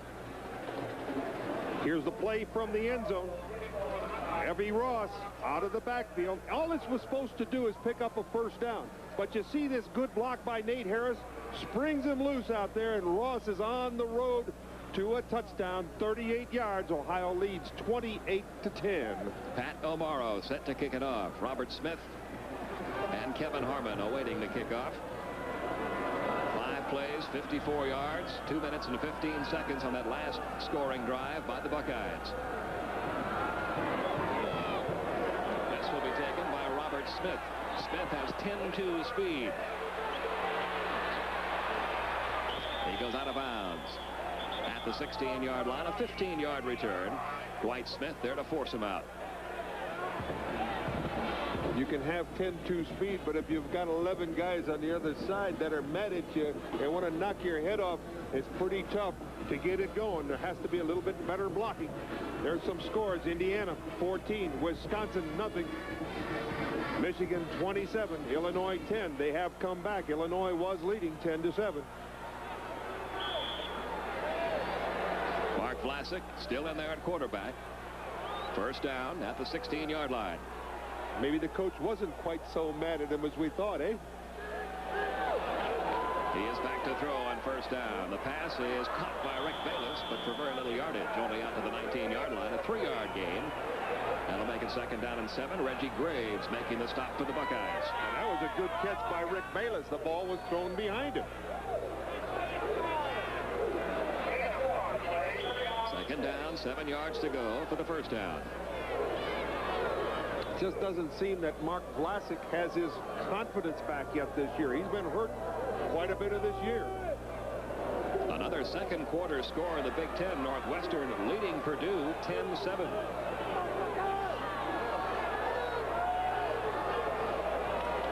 Back to throw is Vlasic.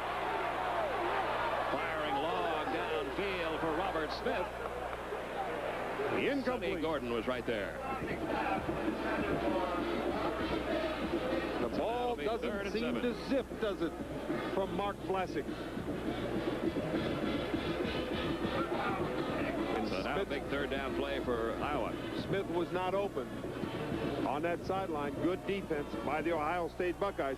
They've done it the whole game long. Iowa only got 76 yards in the whole first half. They haven't got anything in this half. 3rd and 7. The ball just across the 19-yard line. No smiles on the Iowa sideline. Hayden Fry frowning at the moment. Early comes out wide left. Smith wide right on 3rd and long. Vlasic firing up the middle for Quinn Early. It's incomplete. He was bumped pretty good there by David Brown, and the Iowa sidelines are furious. They were looking for an interference call, but no flag. It was a close call. You're looking for anything when you're behind 28-10. You can see right here the defender going through the ball, towards the ball. That's all he can do. He has as much right to the ball as the offensive man does. Gary Costrovala checks in to punt for Iowa. Everett Ross standing on his own 40-yard line awaiting the kick. He'll take it at the 48-yard line, juggles the ball, but got back on it. A 34-yard kick by Costrovala. But once again, Ohio State will have excellent field position as they begin this drive on their own 49-yard line, already leading it by a score of 28-10. We'll be right back. This is Super Football Saturday. For 169 yards, 2 touchdowns. He has thrown 1 interception. George Cooper right up the middle for 3 yards. Gets to the 48-yard line of Iowa before he's brought down.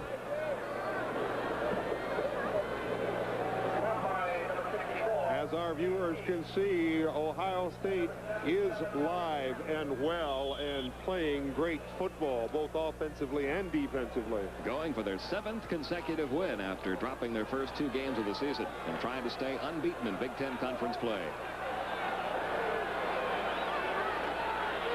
Carter and Holland are split to the right side. The pitch is to Vince Workman. Workman.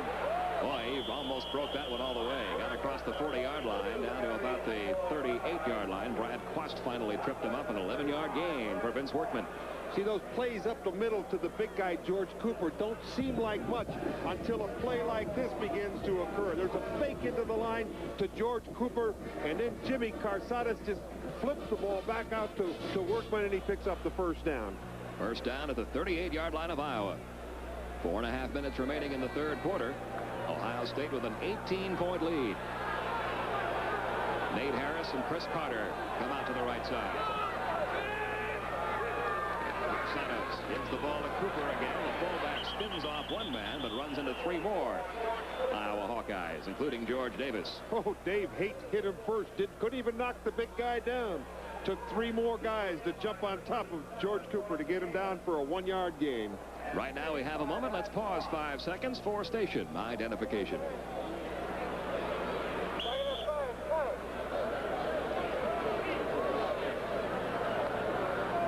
Second down and 9 at the Iowa 37.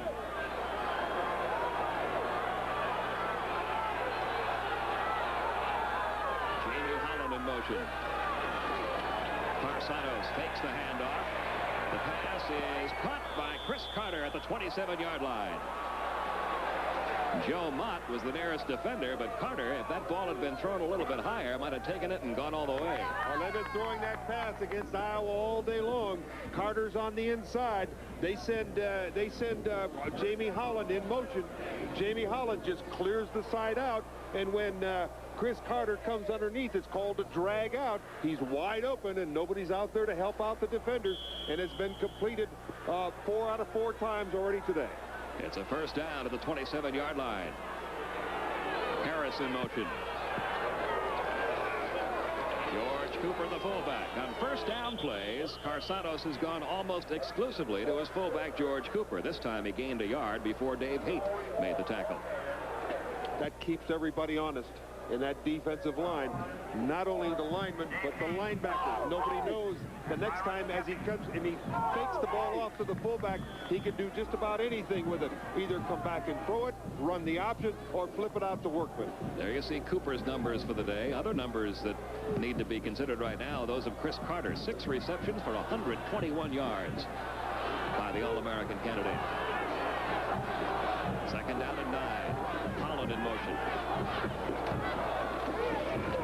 And again, it's George Cooper getting the ball down to about the 22-yard line. A 3-yard pickup. Brad Quast making the tackle for Iowa.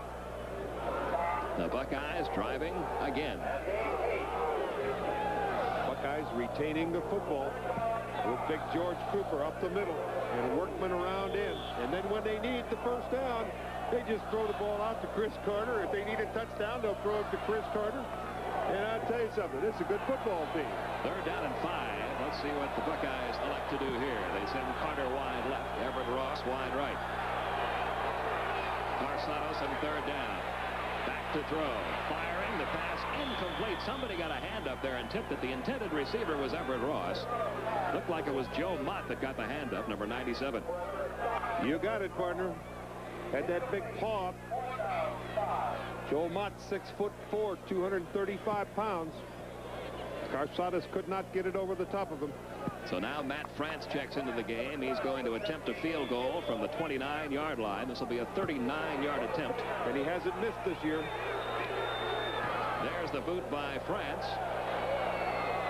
It is no good. Wide to the left side. So Ohio State comes up empty on that drive. And Iowa will take over with 1:49 to go in the third quarter.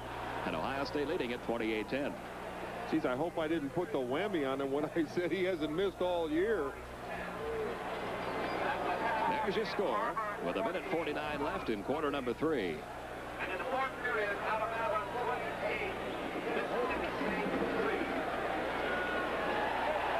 And Tom Puhalski, the sophomore from St. Louis, is taking over at quarterback. We've seen him warming up on the sidelines. Puhalski, quite a story. His father was a major league pitcher with the St. Louis Cardinals and the Chicago Cubs. Puhalski made his first career start against Michigan State, the nationally televised game, and completed 18 of 29 passes for 240 yards and 1 touchdown.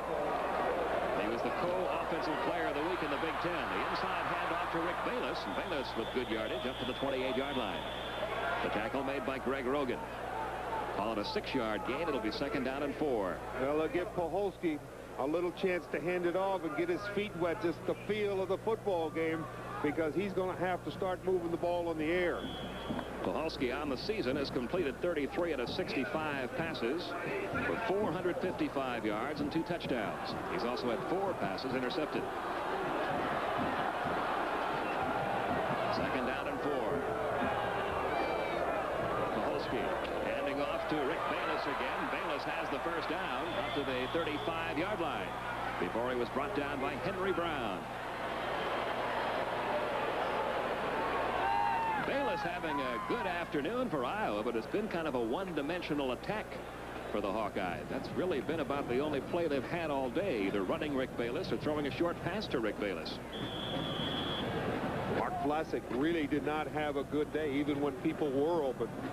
But you got to give a lot of credit to that Ohio State defense, too. They have just stunned the Iowa Hawkeye offense. 21 carries for 95 yards now for Rick Bayless. First down at the 35. Puhalski back to throw for the first time. His pass is juggled, but held on to. However, not much yardage gain there by Craig Clark, the tight end, Derek Eisman. There to make the stop, a 3-yard gain. Will make it 2nd down and 7. As the third quarter draws near an end. 28-10, Ohio State on top. Iowa with their work cut out for them as we approach the final quarter of play. Morrow goes wide to the right side. Quinn Early comes out wide left.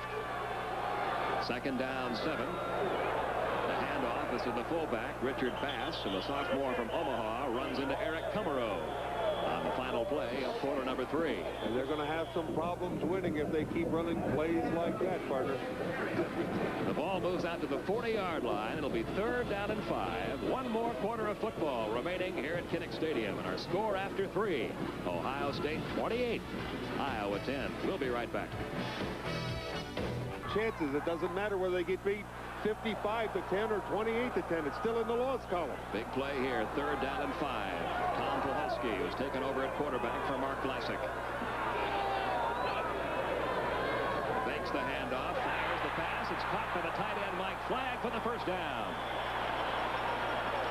A 12-yard gain from Puhalski to Mike Flagg, a 6'6" senior from Cedar Falls. One thing we must say, the wind is blowing from our left to right, north to south, and Iowa does have the wind now, and it could make a difference in this football game. It seemed to have in this whole game. There you see what happened in the third quarter. Once again, the total yardage very much in Ohio State's favor. First down at the Ohio State 48. Puhalski back to throw.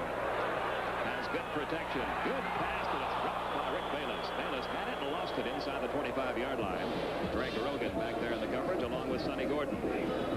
Yeah, you're right, Rick. You're right, Rick. You keep your eye on it. He had the ball right in his hand, perfectly thrown by Puhalski.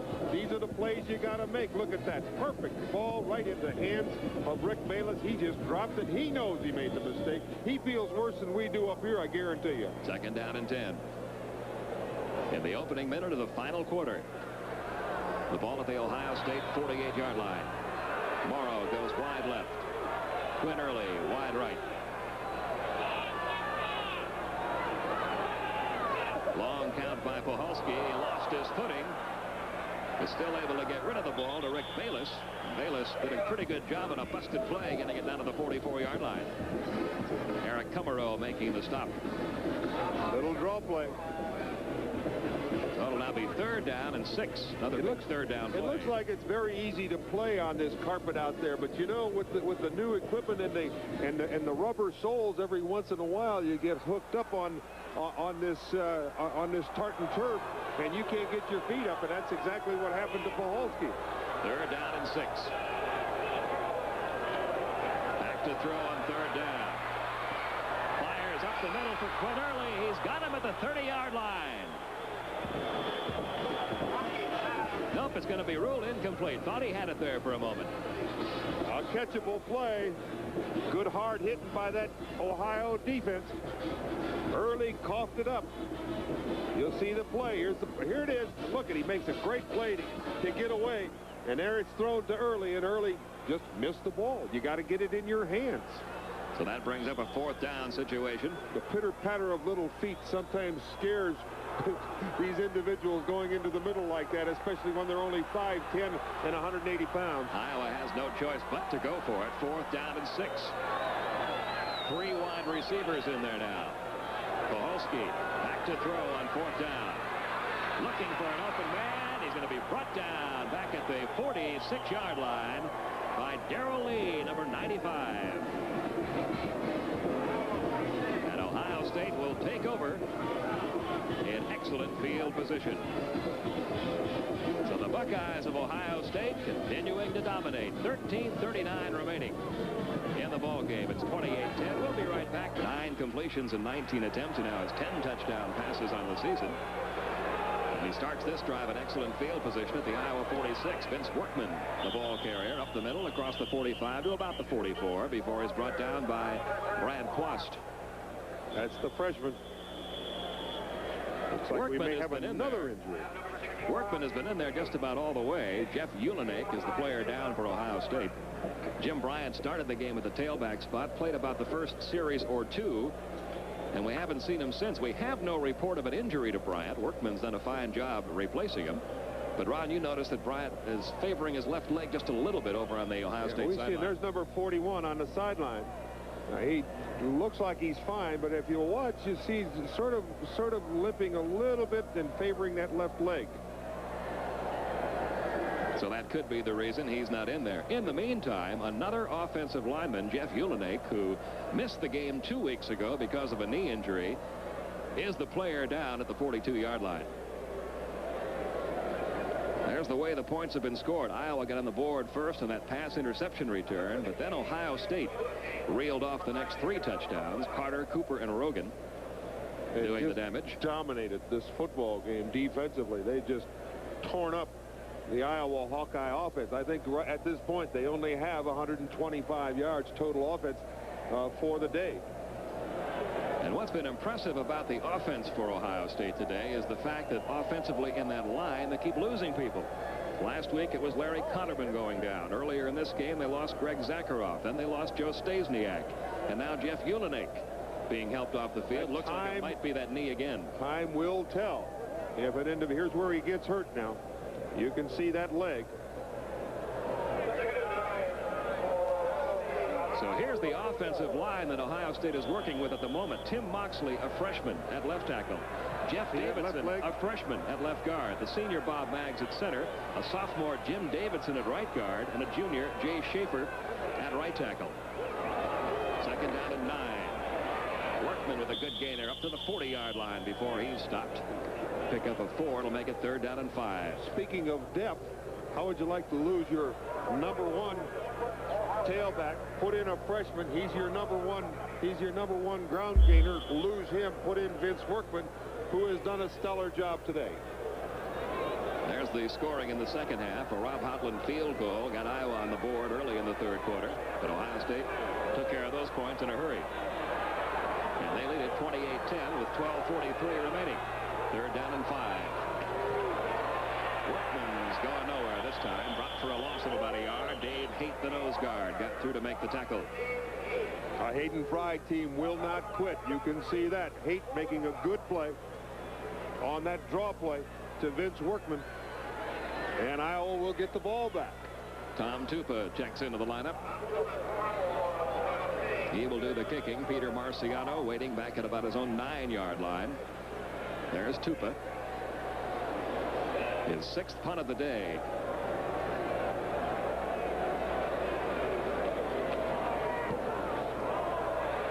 Angling this one toward the sideline.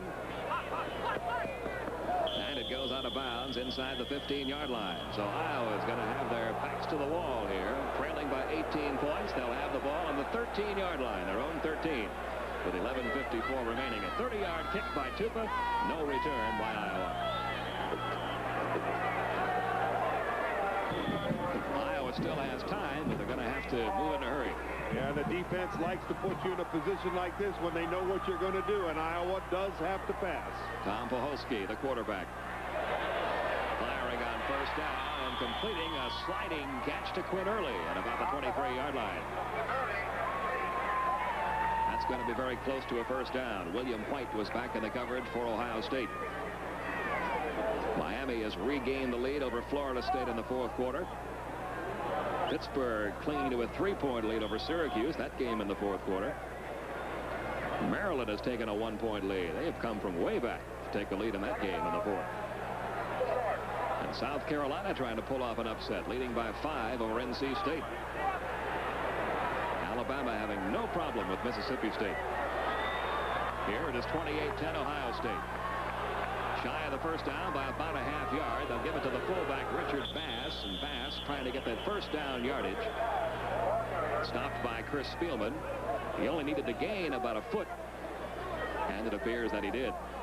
Bass has been in there with the exception of a couple of plays where David Hudson tried it in the 1st half.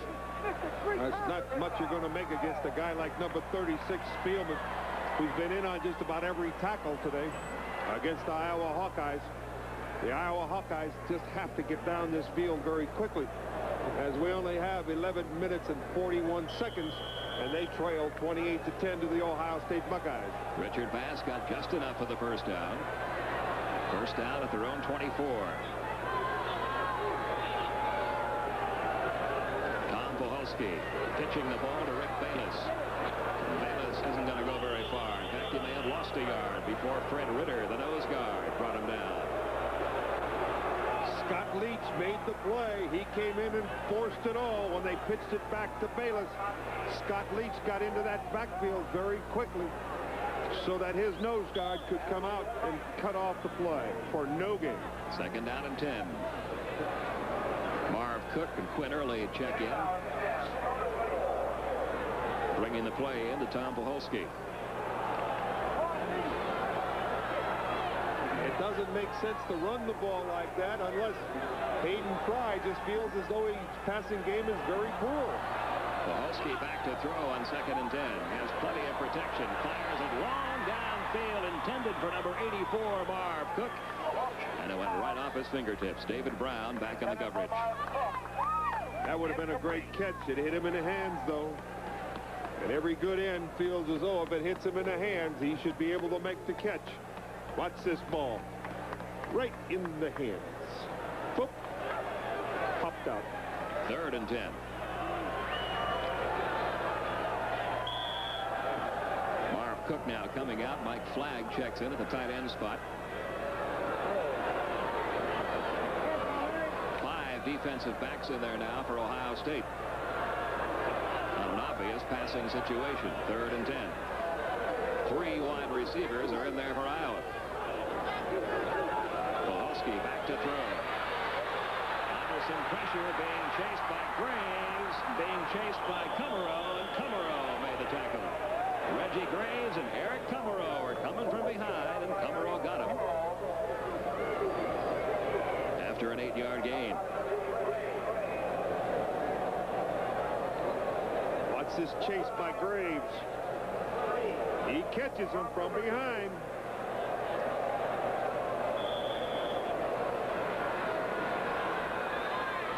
Pohalski a couple of yards shy of the first down.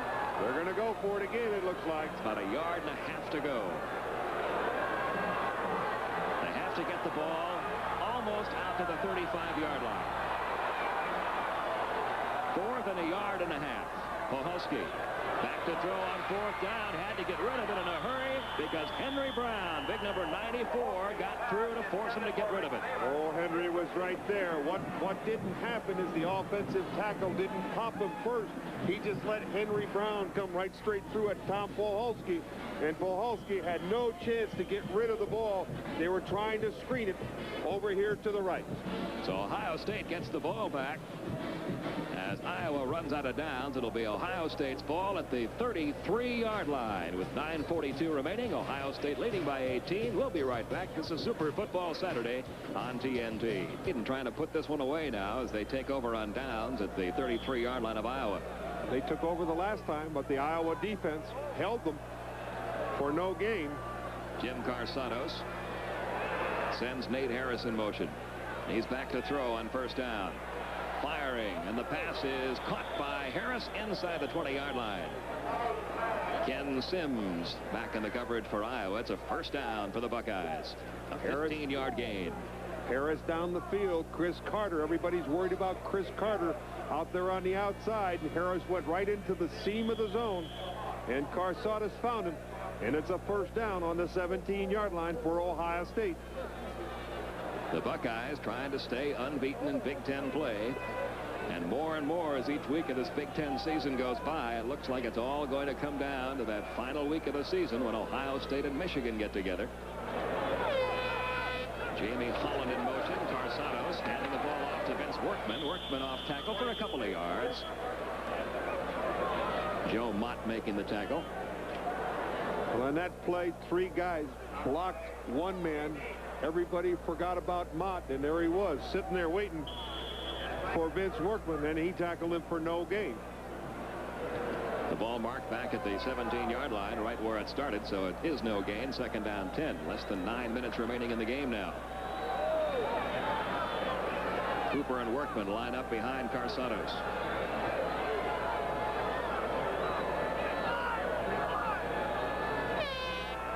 Nate Harris in motion. Workman again the ball carrier. That same play gets him up to about the 15-yard line, just shy of the 15. He's brought down there by George Davis.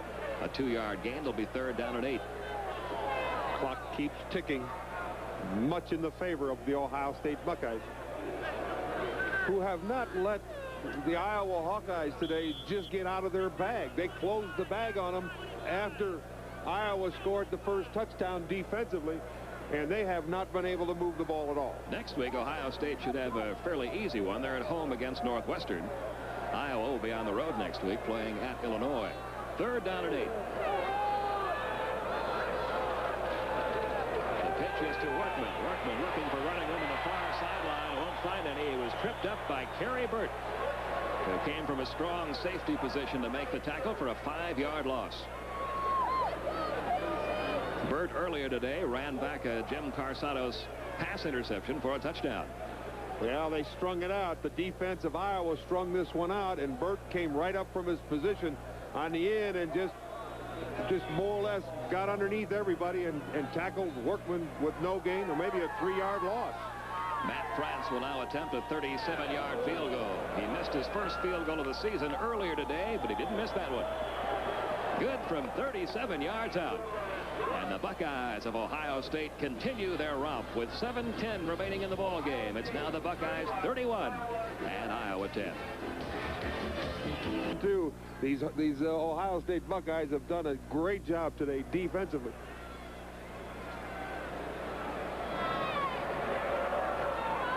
Along with Ron Kramer, Pete Van Wieren back at Kinnick Stadium in Iowa City, where Ohio State has dominated things. 31-10, they lead it. 7 minutes, 10 seconds remaining in the game. Ohio State has just added to their lead with a 37-yard field goal by Matt France. And now Pat O'Morrow is set to kick it off for the Buckeyes. Robert Smith and Kevin Harmon are deep for Iowa.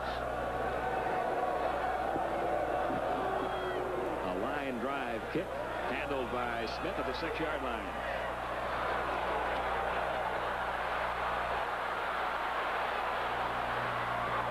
And with his 10-2 speed, Smith trying to turn that corner, wasn't quite able to do it. He had a good return, though, out across the 30 to the 33.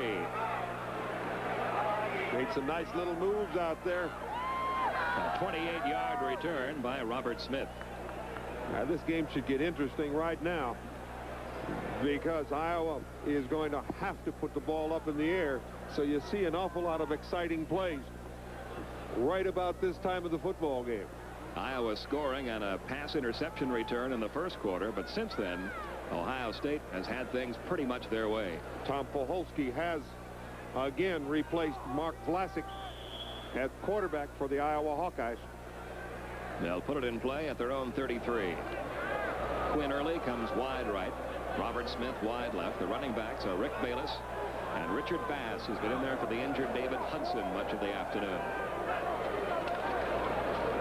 Poholski back to throw under some pressure. The pass intended for Bass was incomplete. That was Eric Kumerow, number 14. Kumerow just bombed him with a great quickness. So Poholski back to his feet after taking that hit from Kumerow, but he got rid of the ball. The pass incomplete at second down. Well, Herbie Wester just couldn't keep up with Kumerow. Kumerow's got that great quickness. You know, he used to be a quarterback, and he's 6'6", 245 pounds, and he got around the big tackle and put the pressure on the quarterback. They aren't going to get it down the field if they got all that pressure on them. The Ohio State defense has really shut down the passing game of Iowa today. 71 yards, 11 of 25. Poholski back to throw again. He's going for everything here to Robert Smith. Incomplete.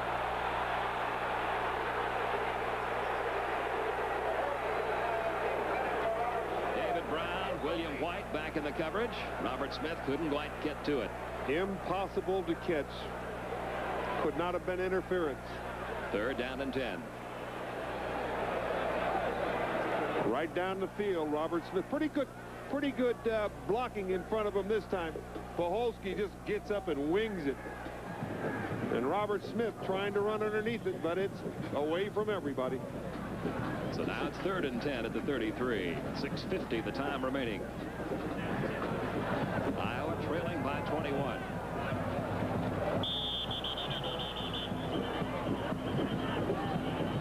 We have a penalty, one of the few of this football game. There have not been any penalties at all. Looks like this one will be against Iowa. And a long afternoon apparently will continue for the Hawkeyes. Jimmy Kemmerling, the referee, not very busy out there today. Of course, they're always busy. They still have to call every play and get everything started, whether there's infractions or not. Here's the call by Kemmerling. Oh, it was against Ohio. Went the other way against the Buckeyes. Look at the coaches on the sideline. They're still arguing about it over the Ohio State side. The coaches said we weren't offside. And can you believe that they're leading this game 31-10? They never quit. Look at Earl Bruce. He don't like it. Here's the call. Dead ball, encroachment on the defense, 3rd down. As you see, only 40 yards in penalties called all day. Those coaches never stop fighting until that bell is rung, I guarantee you. 6:50 left in this football game. 3rd down and 5. Poholski back to throw. And that pass was tipped from behind as Poholski tried to come forward with it. It'll be ruled an incompletion, and once again, Eric Kumerow, number 14, was one of the guys that got through. He has had an excellent game. He reminds me of the Stork that used to play for the Oakland Raiders. You're 6'6", 250 pounds. Doesn't look big at all, but he makes some good moves. Here's the score: Michigan 48, Illinois 13, Northwestern 13, Purdue 7 at the half. North Carolina State 23, South Carolina 22. They came back. Alabama 38, Mississippi State 3 a final. Here it is 31-10. Ohio State leading it, and they're about to get the ball back. Everett Ross awaiting the kick from Gary Kostrubala. With the wind, an excellent kick by Kostrubala, taken by Ross inside the 20-yard line. And Ross gets it out to the 29. He's done a good job returning punts today. A 45-yard kick, but about an 11-yard return. Mike Flagg finally brought him down, and the Buckeyes will put it in play with 6:33 remaining in the game, and Ohio State up by 21. Ohio State has been taking it to the Iowa Hawkeyes ever since Iowa got that first touchdown on a deflected pass, and Ohio was leading very early in this football game and just couldn't keep that momentum because Ohio State, this football team, is a good one. Tom Tupa now at quarterback, number 19 for Ohio State.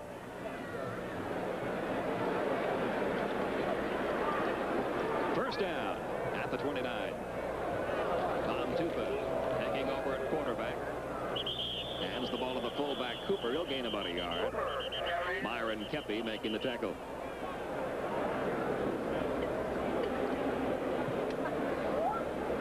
Here's the way the points were scored. Kerry Burt returning an interception 17 yards to get Iowa off to a good start. But since then, Carsados to Carter for 72 yards. Cooper a 9-yard run. Rogan recovering a fumble for 31 yards. After the Houtland field goal, Ross 38 yards from Carsados, and a 37-yard field goal by France. It is 31-10 Ohio State. Less than 6 minutes to play. Second down, 9. Tom Tupa getting in there for Carsados. Hands the ball to Cooper again, and the big fullback pulls his way out to about the 38-yard line. It'll be third down and 6. Tempers are beginning to flare. And we're starting to get some substituting now on both sides of the football. One thing about the Ohio State victory this afternoon, as you look at quarterback Tom Tupa, who has taken over, Ohio State, who came into the game offensively, minus one of their starting offensive linemen, Larry Connerman, have had 3 more offensive linemen go down today. Greg Zakharoff, the starting right guard, Jeff Ulenek, the starting left guard, and Joe Stasiak, the starting left tackle. All had to leave the game with injuries, but still, Ohio State has dominated this ball game.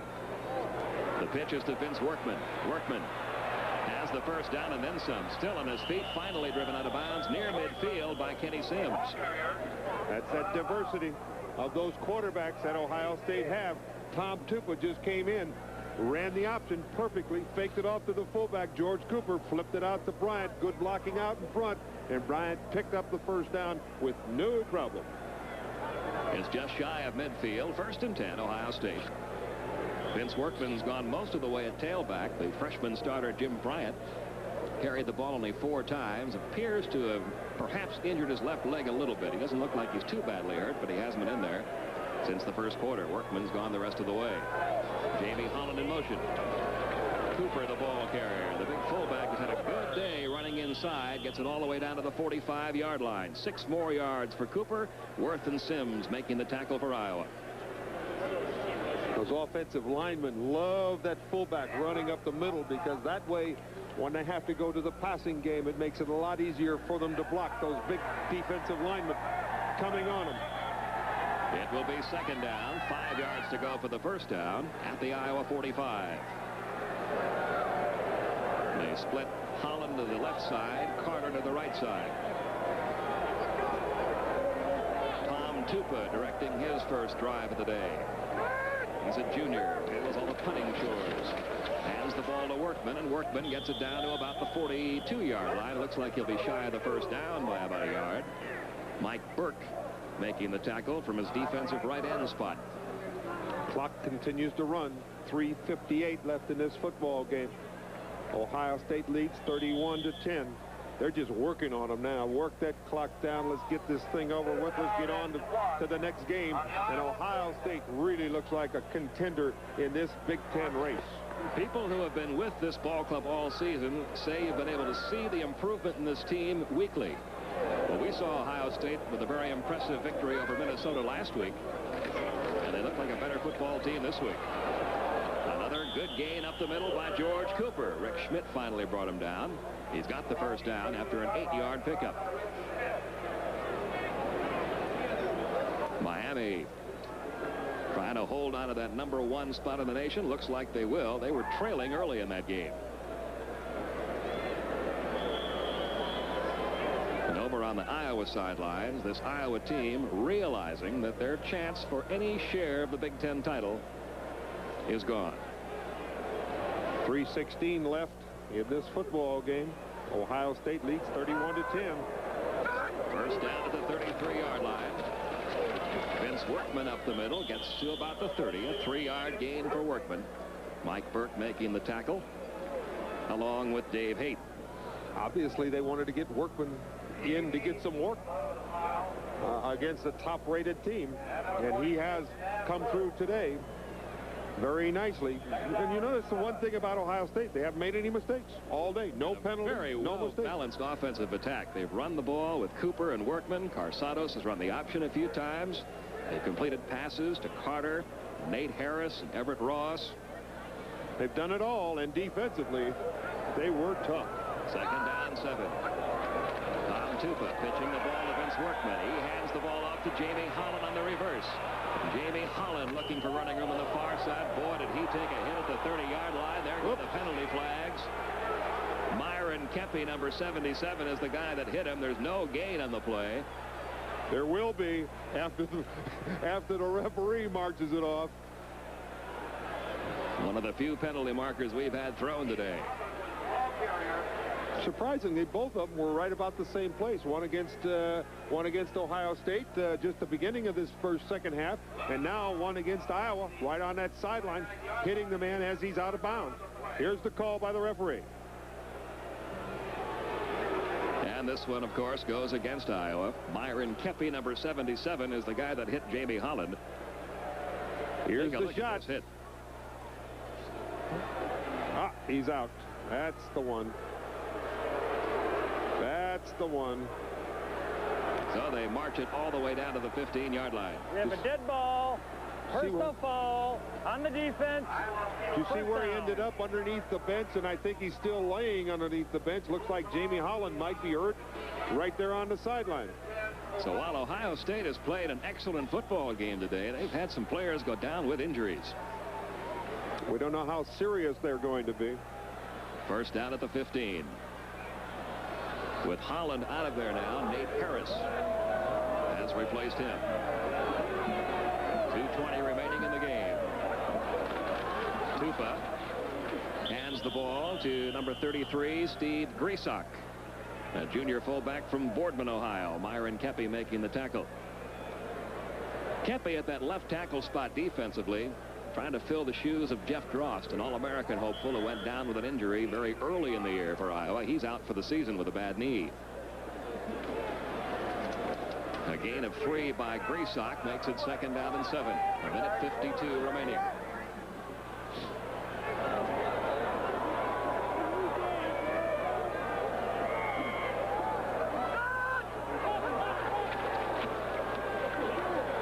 Up the middle is Bill Matlock, the sophomore fullback from Columbus, Ohio. Dan Worth making the tackle on Matlock, who sees his first play action of the day, a sophomore out of Columbus. The clock ticks down. 1:25. Third down, a yard to go for the first down. But you can't stop these youngsters now that are getting in. You can't say, okay, now let's turn it off. Let's not score. So this team here is going to try to get in for the touchdown. And Ohio State, with a record of 7-2, and this one's over, will now be 5-0 in the Big Ten Conference. So will Michigan. They're winning their game easily today. It looks like that showdown, the final weekend of the regular season, will once again determine who goes to the Rose Bowl. No gain. Barry Walker, the ball carrier. Mike Burke stopping him.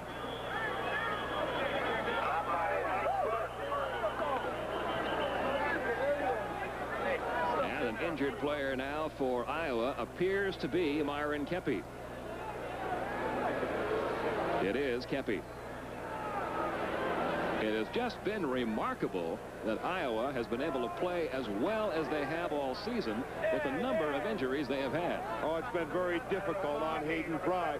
We tried to say at the beginning he's put it together with glue, but when you got a good team like Ohio State, it's pretty tough to glue your team together and have as many injuries as he's had this year. They're going to go for it on 4th down. 4th and about 2.5 to go for the first down. Only about 30 seconds remaining in the game. Tom Tupa would love to get some points on the board. This is the first drive he has directed today. He's waiting to let the clock run down as long as possible. Now he starts his count. Pitches the ball outside, and it's going to be dropped out of bounds by number 43, Barry Walker. Ken Sims back there in the coverage. Our executive producer is Don Ellis. Today's game has been produced by Rowan Backfish. Our director has been Michael Reardon Jr. Our associate producer, Chuck Frankel. Our unit manager, Irving Williams. Our technical director, Jerry Gerard. Betsy Lawrence and Steve Williams take care of the graphics. And you see the rest of the people who have helped bring this game to you from Kinnick Stadium in Iowa. And we also want to thank the athletic director here at Iowa, Bump Elliott, the president, Jim Friedman, the SID, George Wine and his staff, and of course, Rick Bay, the athletic director at Ohio State, President Ed Jennings, and of course, their SID, Marv Holman and his staff, for all the cooperation that they've given that whole crew that we have up there in front of you. Iowa getting the ball back one more time. Only 16 seconds remain. It's going to be a happy trip back to Columbus for the Buckeyes of Ohio State, who are just seconds away from their 7th consecutive victory. Kowalski firing it downfield to about the 34-yard line, where the pass is caught by the tight end Mike Flagg. A 23-yard gain. 9 seconds remaining. The largest gain of the day. Iowa lining up quickly. They'd like to give it one last shot here to get 6 more points if they can. And we've got penalty markers down.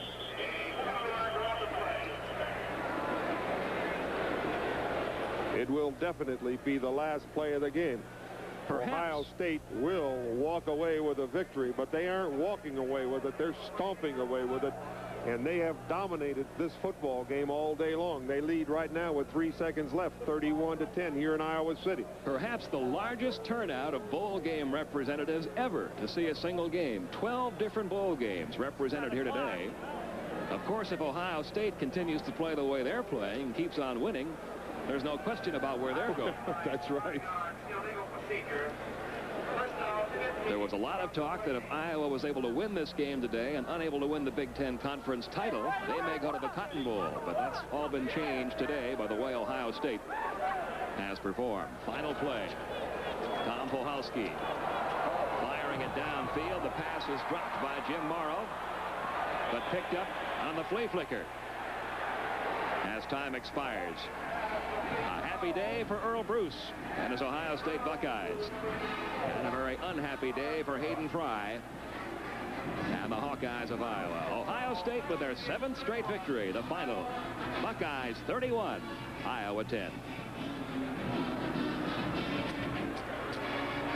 Worth waiting.